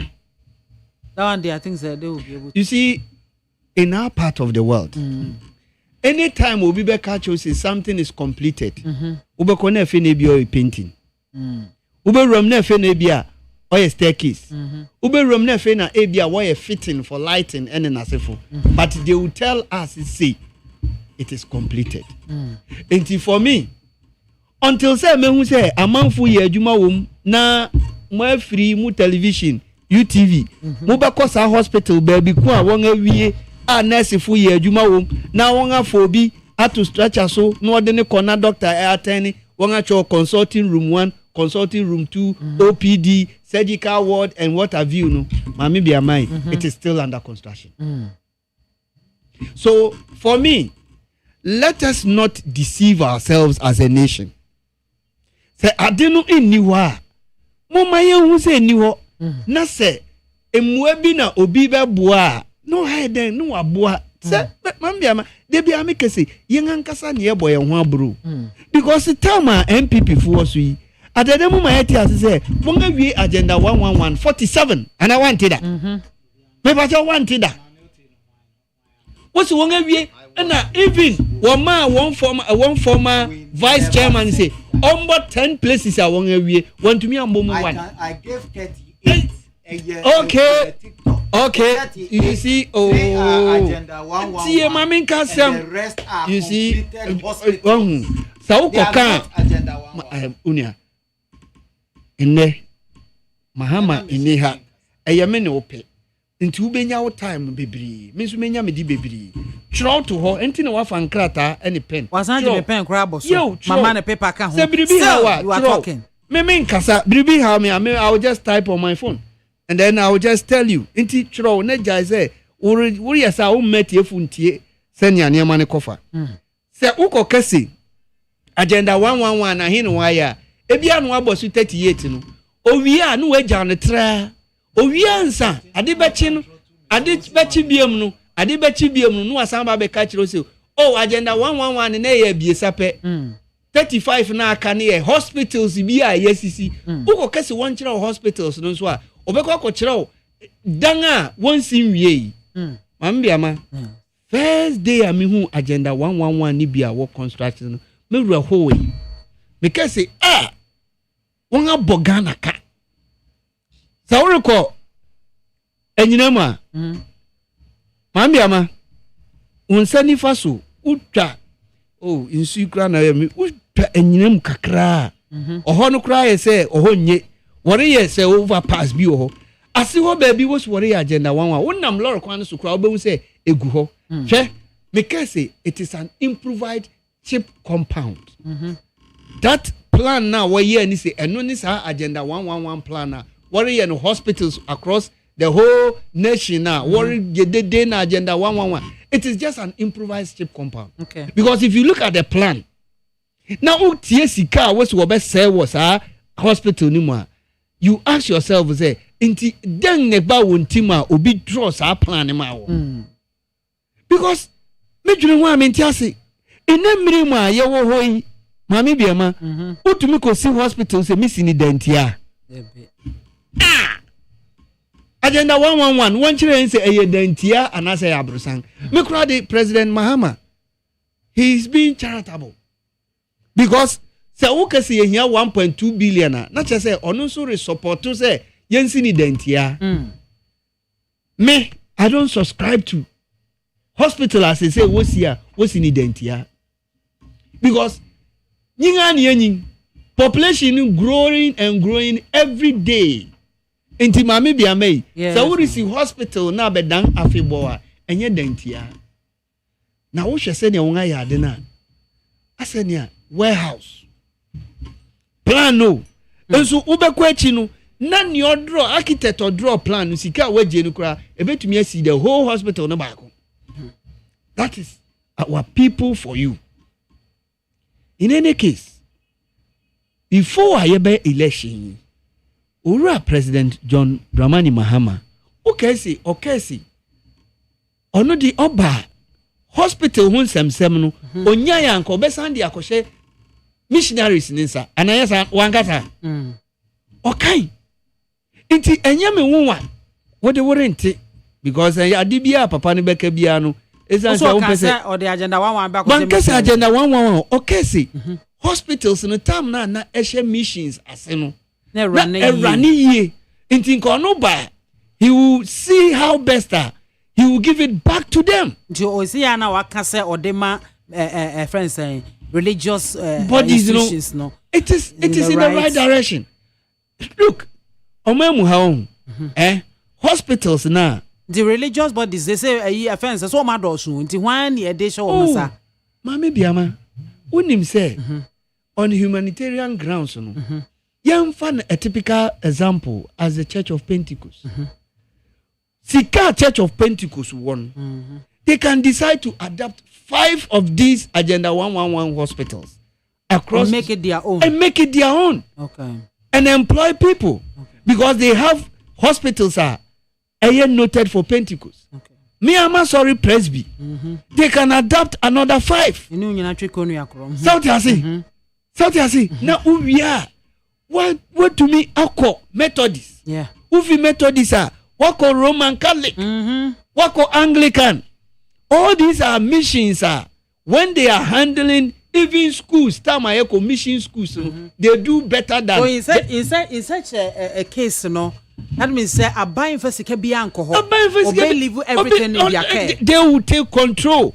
And I can tell you for a fact say it will run and run better. Now aban hu be hinhan because nurses now what training one now aban training as say aban fa won. These same nurses will go to the various hospitals. Okay. And the hospitals are going to be managed by these missions. Okay. And missions no maybe ama sika wo you have no idea. Okay. Because say edu say worry bribia international partners, the mission in Canada, the mission in USA, the mission in Israel, all of them can come together and say we are looking for 1.2 billion, 1.7 billion. Is it in cities or is it in dollars? Do you know say one church can raise it? Me say one church. There are one man churches being so almost jina omanai so pa. Such churches no so yebe mo ubi. You see, this is it. Baby a project in edu no. Say Action Chapel feel say there is money to help her. Obetimi adapt it. That's what I'm saying. Say it is in the right direction. You see, any obi biara odwin o man hu iwon odin hu bejem and me anya mu wa say MAAME BIAMAH ye beda be soro china no na manfo atro proposal de akọ we presidency they want some of the hospitals to manage because tio MAAME BIAMAH say what one sika ko shem na wo ya emfaso a ebefi mu aba no one day ani say wotua one tax ma ban when it comes to the management of everything they will take care of it and enukura emma sa nurses here what to kwanko abrochini nasifu yi enko ba because there will be competition because ebia se mimi ye adwuma o Pentecost agenda 111 church ebia na me ye nurse wo ho marketua enti so obi o ye adwuma o rich inti ebema competition abemu to extend say ahanso will improve na ama competition abem because there's no competition no obi aye bribi ope enti for me so 1.7 billion dollars here aban say ye hia near the agenda 111 na kan aban office yi say yam pese ebiesa no tumi wie say yam pese ba ko pe no tumi wie no eda ye nim asoman esan say ade no enye ade a eye spiritual eye physical and so everybody can see it and touch it and feel it. That is how come I made bia amikese MPP aban edu mribinu they were running this country like software and mika obi ntiase because it is only software you can only see read on the screen but you can't touch it but when it come to the hardware aspect of it what's it called paper so whoso paper ni ma adwuma no wahu hui enu ntina wotumi katre say woga your hospital 38 I be here agenda 111 wakachira okwabrenso ombomu 10 pe wantumi ambomu 1 po o say it is ongoing no what they say it is ongoing but yembi say hu say if it is ongoing for how long because COVID by the year 2020 ena aben yo tisu kese because of that inti obabeye hospitals 88 obiara nhya no ye ho no san kese 88 ni kura isa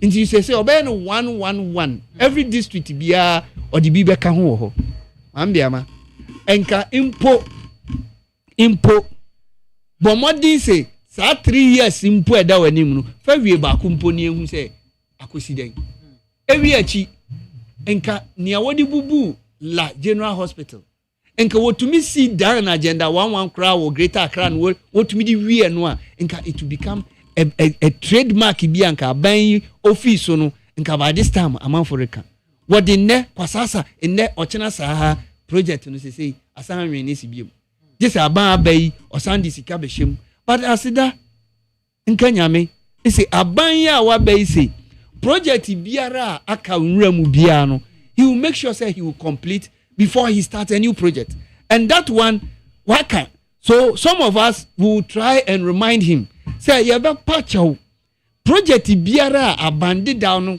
e sha say I want to me enre pomoding na wie man ya lorry kwan nsawam to me say Pokwasi to nsawam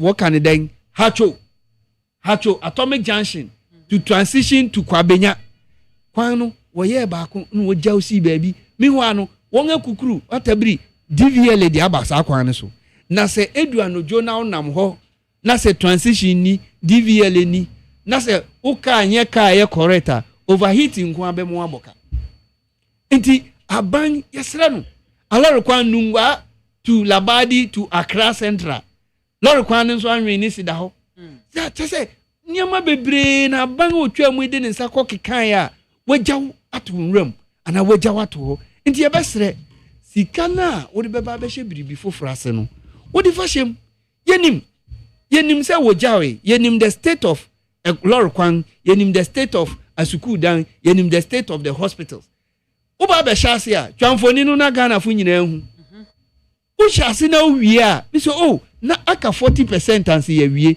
we na aka 30% Ghana fo ye nka hwe ni ebe kan ni se wayade because we ya yen ha na we ya man unko ye ma we Azerbaijan fo Ghana fo na bekom nti ebe sere se wenya kan na se obepene na missions no aba be take over the agenda 111 in fact MAAME BIAMAH enya no nko hospitals bi wo hono ma akika nram say missions ni feel say they can take over and help her they should go ahead for me baby I do as a man we need private investors we need people to come in and assist in building this nation look say missions need take over some of these hospitals it is to our own credit and the credit in ebeba ni say aban we no buy no tumi ma kwanse even we individual kra na opese uso aban ase na usi hospital ubetumi akwakoye MAAME BIAMAH onim say 1.7 billion obi betumi akukuru say scan de akwako bua aban no but biribinti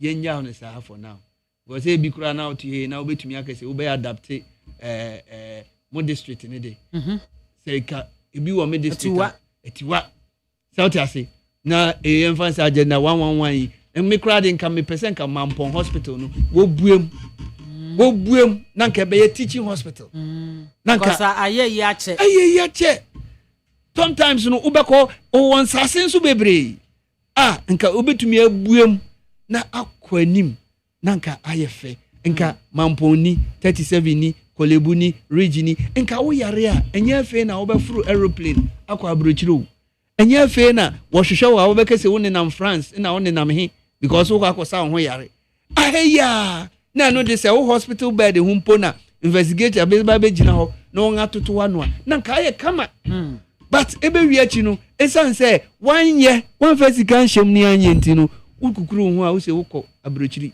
wo hwehwe no wa bayi wo ho ano a na adansem pii inti mesre se President John Dramani Mahama o se eno oye na ebebuo men ya ye beta na chi na mi jemi di se menu adade oni na abusuafo nyina wo be ma papa ne credit no wa koso abompa ya man se ne be ya emre kakra da nanim mfia nan ye da nanim yi obetumi aye bribi na yanso ye gina ho ne ye kasa ya kaso emre bi atwam no ye nya omampanyin bi obae no na ofufuru bi ana didaw bi aye hospitals egugu ha wanwie but obae no esa se sikani honti no o de share missions insa na missions no arane beda sipi nana what's your note adade what's your note agenda 111 projects agenda we need 1.7 billion dollars nye million no billion dollars before we can complete them anka 1.7 billion for Oman to say Ghana nanka nyini say humburo subia okay we share say bibi to say hospital yadi si ayare sabia magana for bebrebe apa ayare hwe na omo etumi anya apomudin a enye boni me de nka hye to am kura nka yenkope because say ya mene o kasa owura Mahama pesika to kasa obenya obeje bosiana yedi mesika akotua parliamentarians enche odi obeti ye kwa ko bobosia billions of dollars na ye de ato V8 ama omuti echire say ye say ye pesa 1.7 billion we awie agenda 111 ni nyina bebia ye gina sesi anka ye benya mami akufado IMF no call ye no ye compare 3 billion emu 1.2 billion na buy aka emu 1.8 billion dollars. It is here 1.2 and now 1.4 sisi ati said ye owura insiasare kana mami ujidi say yenya ye benya mana boss oil ye tu say ye can say ye the oil yibi ebe kwa akosi awa na ye de asia yare sabia Ghana fo ye benya ye betumi aye ntino me de ye si ye be ya ye betumi aye Udi obehu V8 2025 I be pie kuru imu V8 ba ko ye 150,000 de hwi ni mu kura $150,000 enye cedis president twamu nansi andi na chi a $150,000 and president de no timu ne $600,000 some zumba mbetena bi and na me ka say fe o man no yesi ye be ya ye betumi aye me de me nka MPP nka ndisi ma me nka ko bisai ma Google Mami nka asem bi nkyerɛ owura mahama obefri akonwa so akɔ 2016 ready kind okra ka nkwa over $6 million na sa what has the hospital got to do with these cars say me ka say sika no kwan a ye betimi afa so enya okay ana enya sika asem ne ye ka mami dia oni me ye nne no me mpe mahama betna ha wa tuka free ha ba betwa ntro me pesa me correct ama me City FM video ama wo ignore but City FM koye ehwehwemu December edi nsuo na ni beto ho e wo online ma bia kirewo se de mahama aka ne nye no kore watu ka betwa ntro oba ya nsu no minka asembia ntia no obetena ya na dade betena na otwa ntro be na mitwa me see Professor Jampo ko strike so on kire nkwala de enye no kore. What is a lie about that? But omo person omo ga give me no mo say that bomb kwadu. No mo bomb kwadu na me ye ma adwun say me ko yima no pay yes adade. But asemo me kan ye jump and co strike Ghana. Na me expecting na me bisa say nti umbisa na say. Me so it say wo na wo be correct no say wo say adade atwa ntro na jump and co strike wo ma yi mu say akufado ambani gold a on kire nkwala de. Akwala na ohu gold kura obehu. So no de me kan ye no kre watu ka betwa ntro ko wan correct no ma me nka masem mama me ma hospitals no Drobonso Hospital Kwapra Hospital in Swame constituency Sabronum Kwapra Hospital da wa he Swame constituency meba me kan e wa ha Kwapra Hospital because me to Kwapra Hospital na e wa he e wa which side of Kwapra I don't know the pronunciation because I know say they were meba o dia mami kan dia o person o da bi me biama me bia oh mami bisawas oh nana mami me ebia me na manka ni ya eye twi nti mo fa nche bi mo de oh me say Kwapra dia e na me ka say mete ho say twi no na manka ni ya yo dia me ka ni ya say Swame dia Kwapra sasa na me ka say ebia na ma me ka say Kwapra in Swame constituency Kwapra enu ni me say hospital mami je phone na wo ma Google e wo online ongoing oh na mami nka myself wona wo say me disrupt Kwapra me say asemo America bia no wa shanti we was Swame constituency oh mami twaso mami adare twaso engineer na ade na da wani no fabra amakọ complete awi fabra mami hospital no da ya bia no mfoni enu oh okay mahu oh ka fa go Facebook frema beji fa go Facebook fe hospital fe say ebi wo ukuro nana we yesi we bi wo does it mean that thing one say frema it's true nana it's true it's true oma complete National Bank of Ghana oma biano mami o de un person make asabi ma o de on for type na Bank of Ghana complex. You lie. When I correct you, then you say program. Watch and draw. I am mentioning the hospitals to you and pulling pictures for you. Sabronum, mami. Yeah, campaign. Manfa Sabronum Hospital. Manfa for me. Where we hospital? Oh, where we fresh hospital? Mami, where fu? Light wo. Na wako light wo, but why is wo light? Light wo. Ah, light. Mami, with their own person make us out. Na minda. Because woman crofo we e twan tro na o mufa o mu di sana. Ma twimfoni a travel bi sasa kania wo ho. Na kania ni ho no.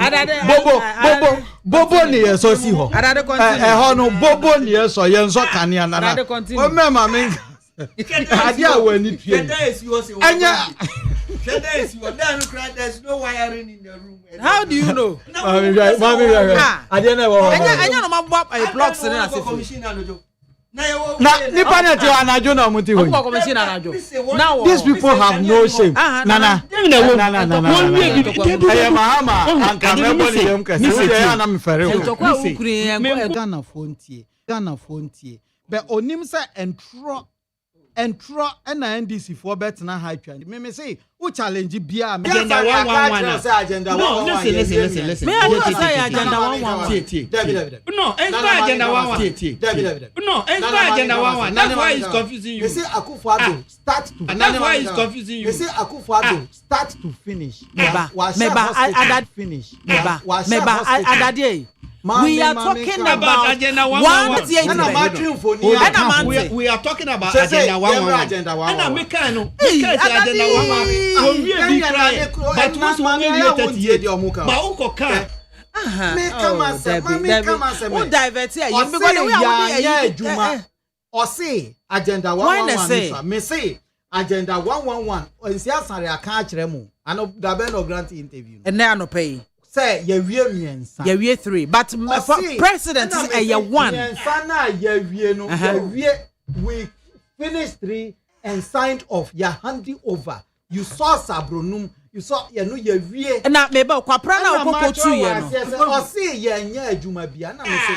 Me can say ye see hospital maku 38 ya sha ase a ye wie. Oh na mami ka say. Beba mani ka say. To aso.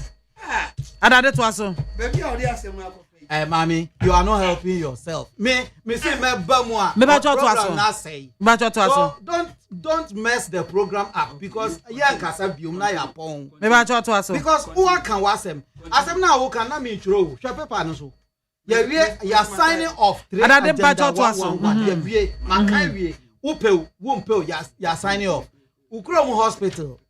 Say ya abrosa to aso 100. Abrosa to aso 1000 ya mi hira. Nanso hospital la yetumi si say covid ba ye na wo wo golokwati before nimu ho no na omo wo edan efom de ekura na doctor ni wo ho na nurse fo gu ho a anka maami na onyem na yede na atu moto so ayede ni sane before na o afiri mu wo kwan so no anka wo afiri mu because ye si dan kura ba ko a doctor ni team nurse ni wo mu a o hwe no. Look, Nana, don't disgrace yourself and don't disgrace John Mahama. Let me tell you.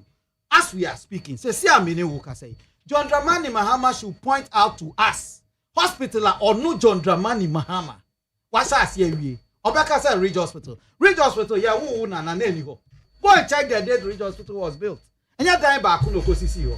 Compare dying back na Akufo John Dramani Mahama SC Ridge Hospital. But compare the urology department na yesi Wakolebuno. Go and compare and come and tell me what John Mahama has done. Nothing. Zero. We are saying bank for akosi omu bank hospital. Bank of Ghana for Kukuru Bank of Ghana sika. Osi no ti akonwa so ntia ye ne dia. He did surely nothing. So masa mu person mu kata motoa. Hwe mama me say if he needs 1.7 billion. Hospitals here kan ho asem yi. Hospitals here kan ho asem nyina no. Akufo-Addo sha ase na oye na sika ni free. Osi Ghana for mpam no. Na wo na wo betumi aye ni yie. Wo gina simpie so kan say Ghana Hospital 111 na Akufo-Addo si no. Wo be ba wie ni nyina. Afa dia oni na muntanta no apa asofo cho. But Ajade on offense for the records. Kwapra, there is no Kwapra completed Kwapra Community Hospital. Yes. Said, whether it is part of the Agenda 111 or it is part of the 38, there is no Kwapra Community Hospital which is completed. The one there is still in progress. What I'm saying is, these are 38 hospitals. Akufo-Addo shares here. Or where we were commissioned.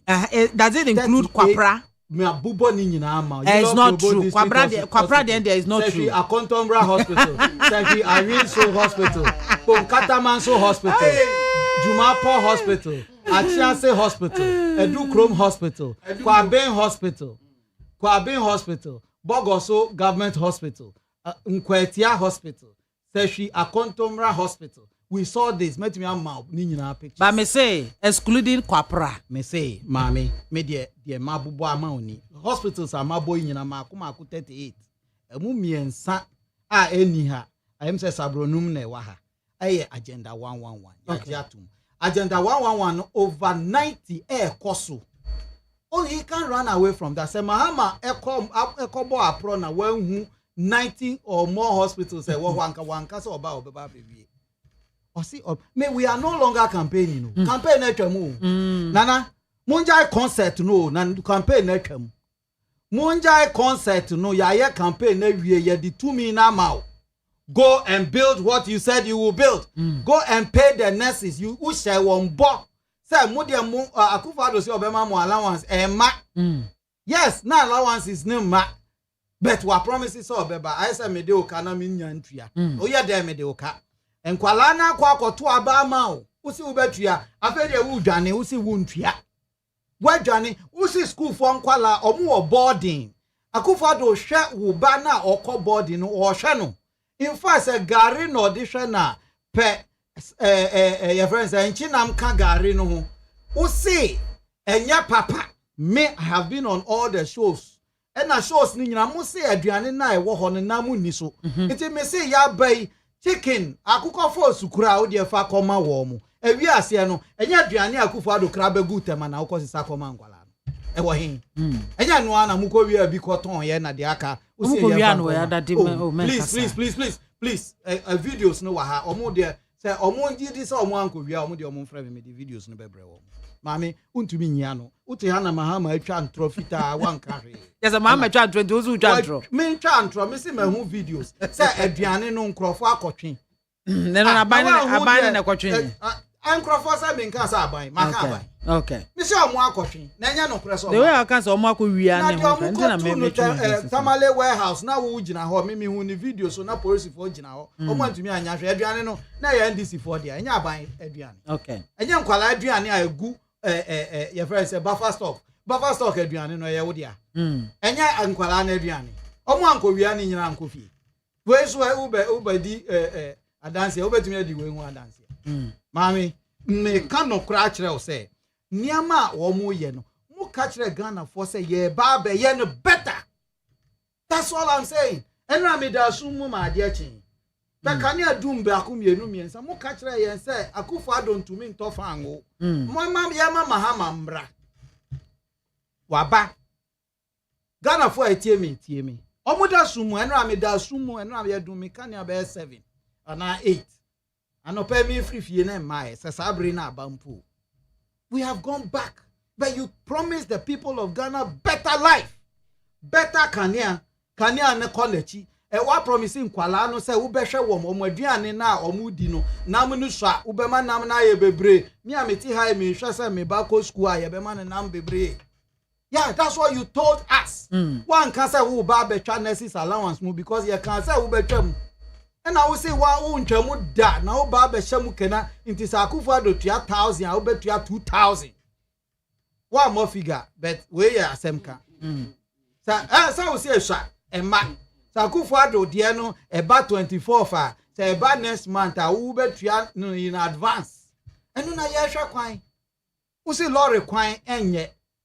Akwan ni nye ye gitum sa akwan enye.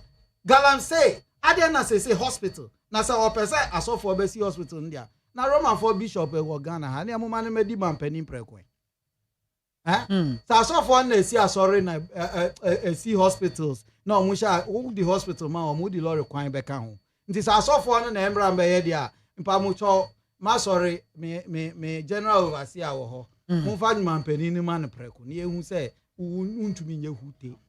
But that is what you are saying. I'm saying that Ghana can raise 1.2 billion on our own balance sheet. Look, if we cannot raise 1.2 billion on our own balance sheet, and the muma asofo na amusi omuna omumbesi we no omumbra na omumbedi mampeni ni preko. Na yenye obinim Minister for Finance. It's no, you are not for say. President inviting the religious institutions to come on board. For John Dramani Mahama is not what we are seeing. Not even one. Nimkwala na pam microphone. Miami nipa Erica J. See where you obiedi. Look at the flimsy excuses that they gave. Excuse number one. Excuse back. One correct me said. Erica J. See where you microphone. Where you obiedi. Where you obiedi. Sack letter no. Mama from Fantre. What are you talking about? Sometimes when you do this, you don't help the conversation. Waka say we. Mingo so. Waka odi ewi. Where you obiedi. Waka odi ewi. Let the church say where you obiedi. Kofa brani. Mami, yes, I don't let her know. Kaima we take. Adiani buka omusimu a na omusiesie ho. Wa twere letter ma wadwuma ye for say free juada ma obi ansi obi. Adwuma no ejapade wo ho afabra. E free juada mensi ha bio. Ye beka ya osi suspension. Ye suspend obi a ye man tie. Mami, wo ya adwuma wa ha na etu asen a ye nka say etu asen. Etimi ya indefinite suspension. Na wa ye etimi nso nkrofo na ye won boni be. Amount time. One, almost a ban ye ntua snit. Adwuma ne ya aban ye adwuma. Almost nkrofo no ye ntua almost snit. Aban ye ntua mimi snita. Sa me keka ba. Aban ye ntua mimi snita. Mami, me na maye boni ana aban. Enya snit nti na good dey call jail. Enti wo wan ntua nkwala no aban entua snita. Me adwuma ye ni boni be na maye. De to so mienu, wa fa me adwuma. Now, I first na we dey Mama landing. Wa fa me adwuma. Wa ma me appointment letter. Ma di appointment letter. Say brofo a wo twere ye eti. Say brofo ni tin ye. Ya mami appointment letter. Me wo ho. Market ya babu so me. Say ye 1 CD. Eno na ye market ya. Wo say ye tua me ka over the counter where you make. Na nipa na onu na o tua aban adwuma o. I'm speaking government. Aban adwuma na aban na ofa me adwuma a wa ma me letter no a o tua me ka over the counter no aban ne de onya eboni bia me pa adwuma ti say from mati hey na ye say ye tua me ka over the counter na wo oni adwuma obeka say on pe wa ye boni nti ye yi na di hwa ye say it's me say mini ayaba mini Mahama kitwa na ya otna me nchen no mini Mahama ya twe no on Facebook sa go and read the excuses. Senseless, irrational, nyansa baku. Because niamana who hold nipa no employee ni responsible no. It's what the employee should have sued government for. Niamana who say or no onion. Because when triani sinita mana why ye boni. But where I make I want mami. Me party for mami say no preko. Me party for na ye ni mo gu ase. Me party for no. Sabin predua sa trimo demfo a omuko di ade. And I do way in Aba. What for nipa casual worker or contract so for 8 years? Inti nyansa wo trim. Why ye ka say why ye da nkrofo ye ka say omu why ye casual worker na omu appointment letter ye 2017 aba boni beyin wa unkwala. Complete madness. They created that work no for party. Me set it up YE. The offering YE and there used to be National Youth Employment Program. I'm one of the people who set up that program. Okay. Why am I sitting here today? The MPP has done its members so much evil. I don't want to get angry over that. Don't be. Nana mami don't be. Just speak. Don't be angry. Just speak. Just speak your mind. Don't be angry. Your own boys. Wow, kwala. Wama womo ye casual workers in fie ngotwe. Na NDC ni ba. Why Erica Jane why adwuma wo hin? What is his experience level? What is his experience level? More experience, no. Nana mpacho manenkasa. It is the American question is mami. Agenda 111. Akufo-Addo why dey obey to me. And na yes. A B war foundation me I'm straight. I then enter DSA it was research hono I was foundation level. A B about 70% complete, a B 80% complete, a B 90% complete. But you Mahama Bebe catch them and say Muntu Abama me Akufo don't to me Messi. Or per se Asophonesia. Me per way as the headline yen here. Or per se Asophonesia. On to me Jumana, on Fama Asophono. Ye per se Bishop, Catholic Archbishop of Accra and Ahimfa. Ombra no Ombeye Mampeni. Na yenche ministerial positions no ma Asophono. They can raise, if he believes, they can raise the money and do it because hospital and the social amenities, you know. You will near a buying a yena said dear. Do you think so all these social amenities are buying quantity support? So we have and today is a form of support from these religious institutions. The non-governmental agencies, including the churches, they are also non-governmental agencies. This is not compulsory or the amount by force. He appealed to them. And he said, these religious institutions, but almost supportive institutions are almost supportive buying. That's our buying say. This is your friend's agenda 111. Here $1.3 billion and sign yet media completely. And come on board and help us. For a public-private partnership, any. Misro Assembly Intimenka. Who's through the Assembly? Misro Assembly. Nyakukudro, Nakasa. Now, so for year, so for penny for year, near Kawa Mubo. Now, Mufre Akufado, Nipa Boni. So for penny for year, Misro and American. Be mammy, the American say, Yendi no Kremaya. Nana. On transit, say, me, Ukasana Mebamuana, we chantra atu me so. Say, one chantra to me so, no one chantra me, but would ye so far bro ben war now per se ubem. Hospitals are, yes, you know, agenda 111 ya shas, mammy, me did not say a man. Hospitals near former Diane, Mahama Ba, ye pabrosa, twice 30, ni 40. Me, ye see, way you New York adani bi won kran ya me so me pe me de badwamanum se me kro mo ofe nti hospital like twas Benjamin Pengu na musuo nka no so obekwa akosi dantia esi ba bia wo in fact schools are all ba besi no o say asase ye pa bro say twas 20 ni 30 nana asem no me fo anana so me da say da me fo so oh ni he block me say twas 50 ana that be maybe so he block it was one say 200 suku wo am ukwa no ni adai wo white medal say ebusia for 800.9 ena waso egua utie no me 90 on Nita FM ena waso egua utie no na mehwe senka menya messages kakra na mede afem ede ama mo.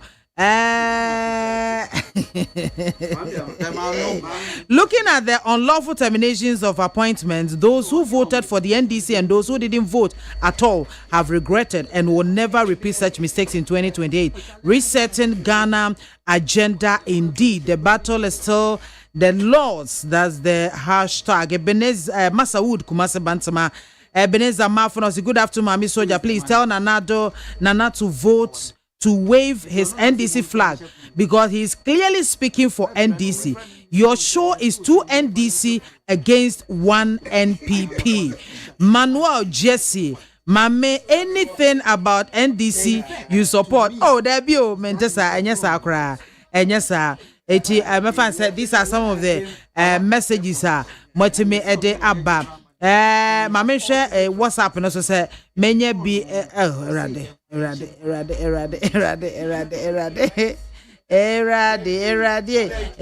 Mame, don't let's forget that in their campaign messages, NDC promised the Galamseyers that when they come to power, they are going to allow them to do their work, and the Galamseyers voted boom, boom, boom for them. Believe me or not, for 4 billion years, no government can stop the Galamsey from SK Mahama Dumso and ono ede no so aba abetwemono na ene de be yire wo ha papa cause message you know messages no doso pa doso but mamemra the last one that yes now say nkame to if you menua berema asemo kan ye menua berema adade say missy agenda 111 enye no na meka si adade bacho mane kasa won awie baako baako no President John Mahama no wakasi yate say won awie baako but Dr. Nsian Sare say won awie 3 however yenua no mu bitina afiri so no wakasa won won awie 38 asa yo anona obekan waka 38 na waka 38 anya wo o say some of the communicators meka meka abeba besi na asem no so wo se won awie 38 wo sam pushi won bie ma obeka kire wo se 47 anya 47 obeka kire wo se anya agenda 111 but a hospital. Meanwhile, no worry argument, you know, it is in line with agenda 111. And no be no for a picture buyer. Many challenging this, and yet agenda 111 hospital every year, you know, every Chrono boss, you know, one every Papa, you see, a year then, Tina, one casa, one booker, walk of face, tracker. Not one at church or hospitals were track anymore. Never yet, you know, you click here, track and the Uncle Bush. These are the people we are dealing with in this country. Mama yensheni yatina sini kasa yen yechingo mami biama yantina faku inti adeni ye de yeni hu yesomu physical one what here and we use software we use trackers tracker no uko dokrochwa unko hu se adeni wo ho ubeko no yen yetuka ko ni ye de yeni akwa inti ye betina sini kasa yenim ni eka Sasa say I am untomobo. Sadi we na debi ameke say MPP fu minu anu MPP fu utu won fu nyina no wenkate. Ade no won enya no watowo. Ne ya kire wo na wa fa kon fu. Worry about den kate. Yanko adade nana bramo e wa hanom say mamme. Minority queries Mohammed's persecution of opponents and as opposition. Because more 4 years at the monim, right? More Ghana for expect so much from you. Why? I say almost first cabinet meeting now. According to the minority, no first cabinet meeting now. They went to plan on how ebe gage the opponents ne honkro banti.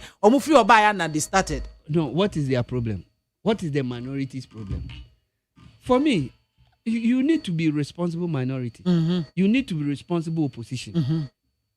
On this tangent, will not help you. Rather, focus. And yet, they who are what the parliament here never will. And then, unnecessary, needless questions are what be bisa appointees in a bemo, one ababenya fame. Obi to me, say, are you stingy? What kind of and also a question I will be say, is that what Ghanaians are looking for? We bring out the best in you. Let us know, say, who opposition, unimode. It is not about brofwa say. It is not about say mubenyo binu abejira no aka say obi nti brofu ntina niema nkoye wo parliament house adwuma no e wo form sabe uko campaign na ya uko nkrase no udi wa brofu na oka yati ha ye advocate say mofra no ko school a wonka brofu obedu fie a wonka twi e den na so obi edu parliament no pese ne manfo te ne kasa eno du so nti brofu. Some of these things no me hu ni say people want to be heard. Opese yet say once wo after all de bia amekase ankura wo hoi o de mosia kakra bi gum na wuro a eye dede gbr but say eye ma wonte say dede bia rekoso sanka ye na nko do so a menye ni se nko be dede bebre wo so enti ese se wo ye dede na obi ate wonka obi akone first cabinet meeting eno pani asema a wote ya wotumi de betuga inti nsem bebre e course wo ho se ni wo pese wo structure ne mafa eno di won anhu anfa metuga no mo epie ye no ne ma mo start so mo ye no mo ka ho now adina wo start is wo ye no enya de da ho pefe anya bia who say obey sky train na sky train no wakotua $2 million ye train ho e pictures impo e wo baby no fesika ni di we see sometimes I ask myself say niema ekoso nyina no anso didn't they do it many ati asisi ni boafu no wa so oka say ne nkrofo ni bi nsu diobo ne nkrofo no bi diobo because adini da hope face say wo ya adini ye no wakoye no kwakwasa na ho abasem adi wunim say enyeye even keteke po enam fompo ye hu so na ne ba be nam wim akade na no hu nsu matumi atua $2 million $2 million yi MAAME BIAMAH ebetumi akobua hospital ya mantumi ansi ya akikan room ebetumi aboa ma na du baabi o anya kranke ebetumi adu lentin level ebetumi complete ba yo me da say say na okwabran makukuru say scan dey amoni pa ba ko say then facilitation fee the same thing obi so ko sit down ma say 12 million sa wastage here koso nyina no eni hwan inti say aban bi ba no opeso ohun nienti asa na ma we nyina koso a why boni in any case what is the reason for transition and what is the reason for handing over notes who ye adwuma who company na say obiri take you over don't you do handing over note when you do the handing over note na so until biribi ase a won't the person question you enti say obisa was amri a ye wo mu ya enye mri a ye say di bisa nin enti nka on twan na 2 years 3 years and so was amba back say obeso obisa ne kwanso anin esese wo obisa na baby a no kware da no wode ato ansa na obi beto abiribi so awaye sa wo behwa as we speak contractor road construction and various constructions are na ekoso nyina no woto abani wie no 7 to hoko ni nyina na woko no slowly say ni nyina won agyan simply because esese wo bi say ehin no maye akodu sika hin na matua ahin na yenso yentua nka ho sane ma we nyina ya ade a hina na opeso onfrem bisan contractor na is it not nipa no that de na no enti sky train ho asem ya wo frɛ papa ya me ya kunfu say ona no that infrastructure fund anu enti sika bi wo tua no eye den wo tua no eye boni enya boni ayade eside bia and for me I think say and no will put checks on our appointees it will make sure say they will sit up say ne be ya sika didi basa enko baso menu akasa enemirimu aye wei say obimpo ye private company na otua no workers ontua tabletop na akwa kodu aban adwuma aban netuaka na aban etuaka ko controller na controller etuaka na okwabran akwa ko cash check e dia abeso de ba betua workers ka enye ni wu ne sent na wose yi o madia na onyi won adiye wose na dismissal don't come to one and we just saying you see the fact is that letter now on the call out there was nothing like dismissal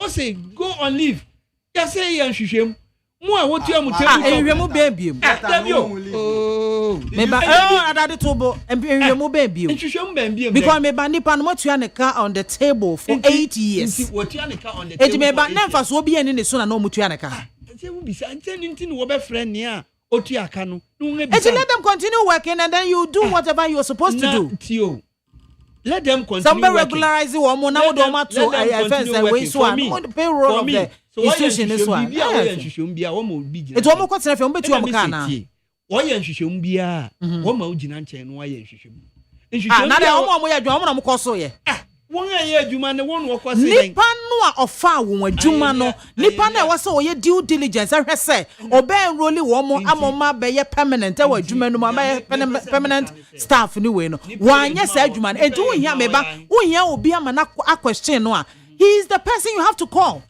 nipa na wa fa na adwuma na wo tua ne ka no the fact say wo tua no table so can a table no so no just say on deserve so be ye adwuma na na say we are all getting this thing wrong.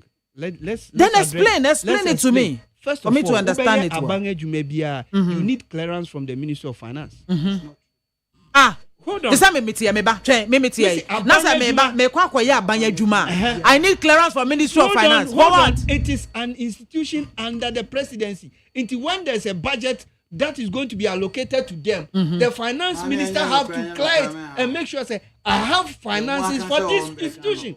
if the finance minister doesn't NEIP what da no any ayi any day friends the minister of finance and clear one na make say aboboba maame biamah sesi a ne ehu ne de eyamframa kitikiti bi na ebo na ebedu me me no nyina ti krom ha na se nyankopon ye ya adom ne enko won abrochiri ni bi ya ye pe hu ne erekoso esan se efe na niama kakraka ne ehu no efe na bepue na wonim dudu na anim enunti na they were bent on making sure say they break the 8 so that inka mambia manyankopon na aye Ghana fo adom enye sa de a nka yenuanu break 8 ni pe nka ye beda ye be sori mu atongana but maybe I don't support asking them whether to go on leave or to go away. I don't support if it is not legal.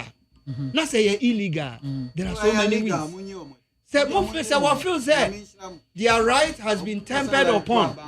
Not say what feel say going to seek redress is what can must help it come them to this?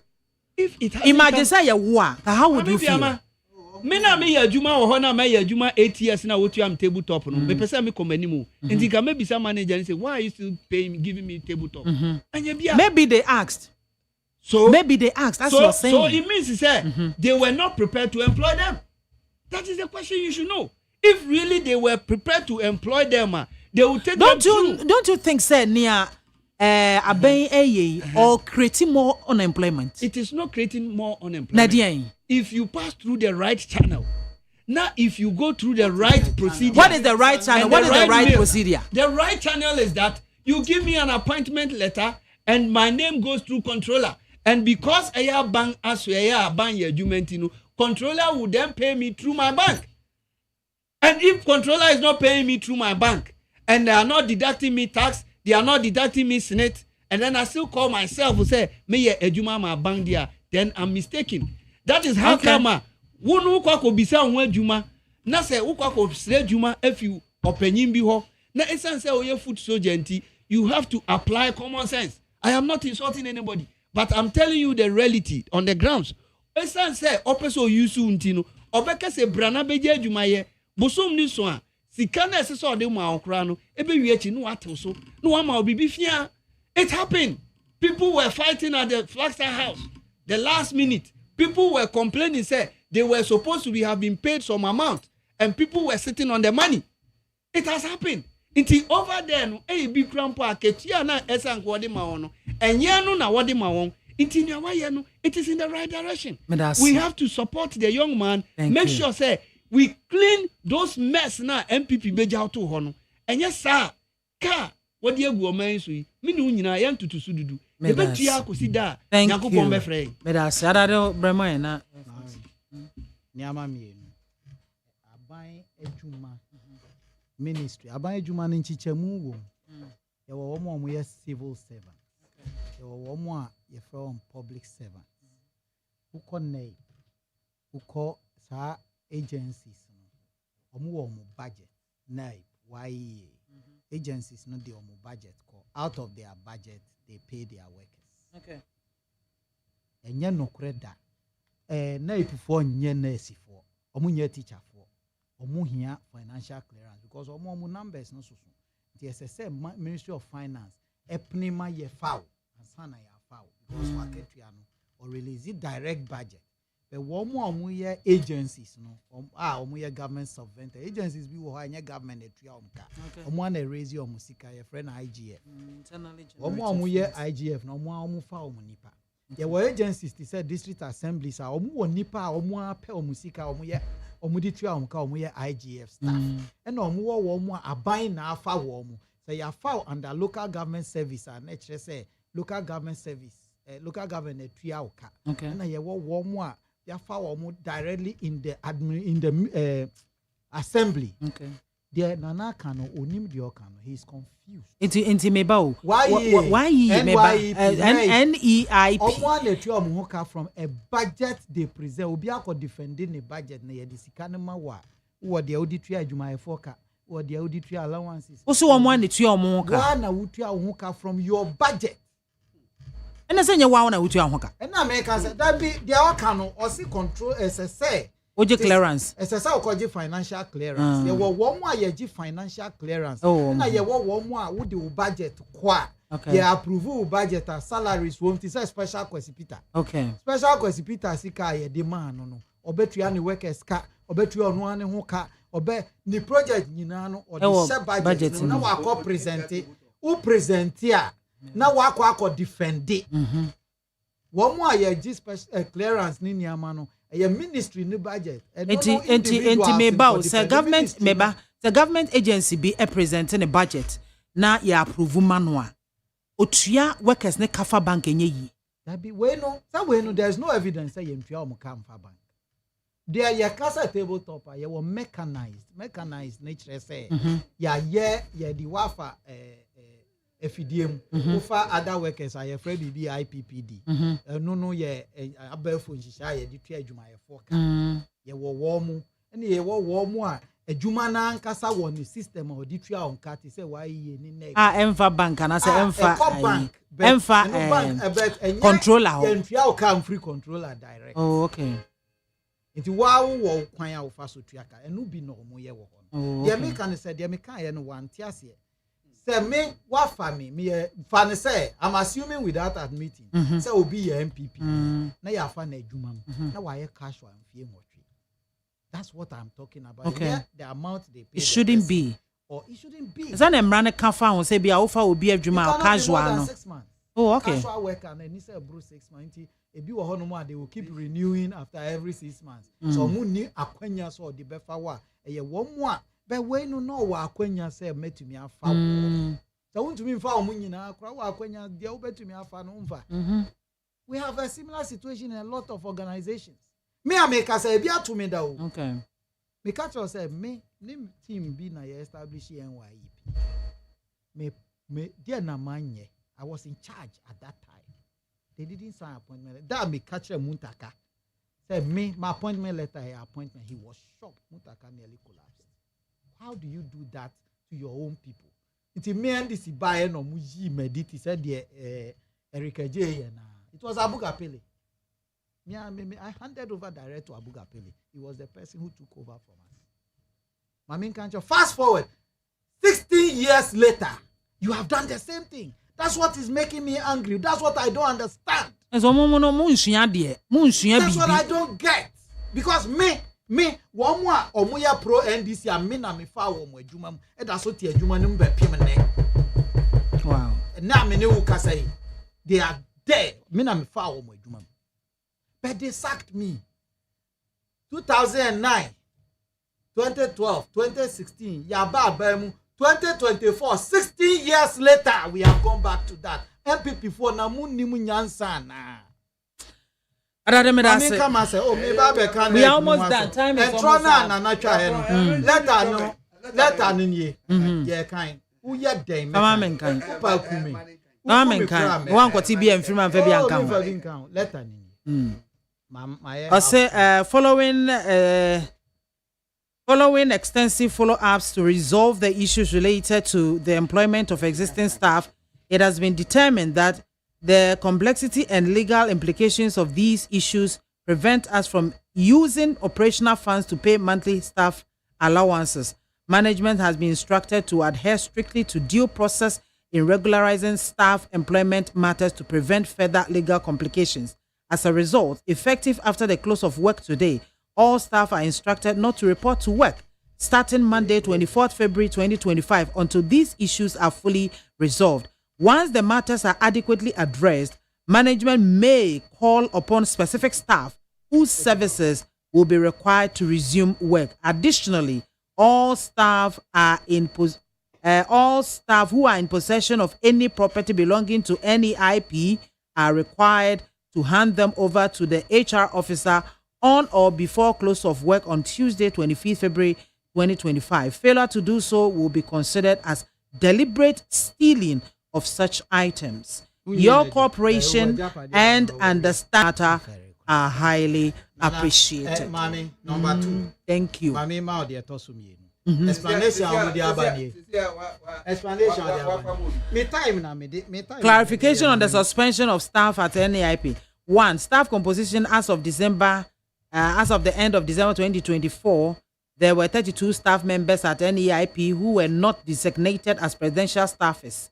2 voluntary departures in January. In January, 12 out of 32 staff members left NEIP without providing any formal notice or communication to the leadership. This occurred due to their awareness of the irregularities surrounding their appointment. 3 irregularities in employment letters. The employment letters issued to these staff members did not specify their salary levels or grades, leading to ambiguity in their compensation packages. 4 illegal payment of allowances. Instead of receiving formal salaries, the staff were paid allowances, which is against labor laws and considered illegal. 5 improper use of operational funds. No budgetary provisions were made for staff compensation. Consequently, the previous management used operational funds to pay monthly allowances, a practice that contravenes the public financial management in Ghana and is considered a serious financial offense. Unpaid Senate contributions. For the past 6 years, the previous management failed to pay Senate contributions for the affected staff, constituting a serious legal violation. Okay. If all these things are kwaswa, why must me, a worker, the employee, suffer? Mami, analysis. Mami, man, numbers. Mama, what kind? I analyze it. The other kind. Or see, or no take your office. January, no, my. Nipa 12 willingly a jaya jumano. Yeah, 20 na akano. Or my boni because 12 dear or my jai. Reasons are almost all dear you or my dino. Dear Tosum, Nipa no instead say you bet you salary. You triana allowance. Now that be na uji allowance for Ghana ha instead of salary. Because me the minimum say me ba omo enya omo yes the correct way or the right procedure to employ them. Mo yi omo di mo fa for. Mami, it's not about procedure. Or say Nipa no you triana salary into why boni. I told you I established a national youth employment program and why that time no. We don't pay them salaries. We pay them allowances. Allowance to our my the national service, your friend allowance. Your friend salary into your national service allowance into wire bonny. Into your because your allowance. So you salary. Snit now all can say yen triano. Yen trias snit because a juma baby will honuma say your shana waka trianusa. Niama be wo honuma. So waka trianusa and I believe. I'm trying to believe. I'm assuming without admitting. Said yenti snit, yenti way in free money say. Sa snit na allow nisi kana ya allowance. It does not qualify under the law to say entry snit man. It me my appointment letter your mommy can name me call Ministry of Employment. Yes, see me snit no. Me ankasa me konkotria. Into mobile withholding a free mo. Now the difference when my snit me ankasa me konko me fa me tax me ko you can say me ko filing me tax that means present that is what it is. I said Erica J or your novice until the oil nasi obe pepe ni ama na chire ni mu no na wa kwa draw letter kan we unu anu mu omo ti se onu a onu record nam ho no me na na eco station many triano you Madam Wase Asadaka Siankoma Ernest Nana Kwame Osei other day of the NPP Nana into a military political analyst Won ena ewie won beboa me a time echi na me de me mighty Jumedie Brewo Asadaka Siankoma this way chocolate drink Asadaka Siankoma specialized natural mineral water Asadaka Sia and Koma best point savings and loans. And Eddie Abusian for more fan chamiwa and Eddie a pasca. Means family second course no I may add my yawada minimo ebeshia. Bidi at the MAAME BIAMAH AKWAFO me sorry sui Ola Michael Eba Bejedra at Tanasia G and Tata de Akofie. Mr. of your Husuye, no one goes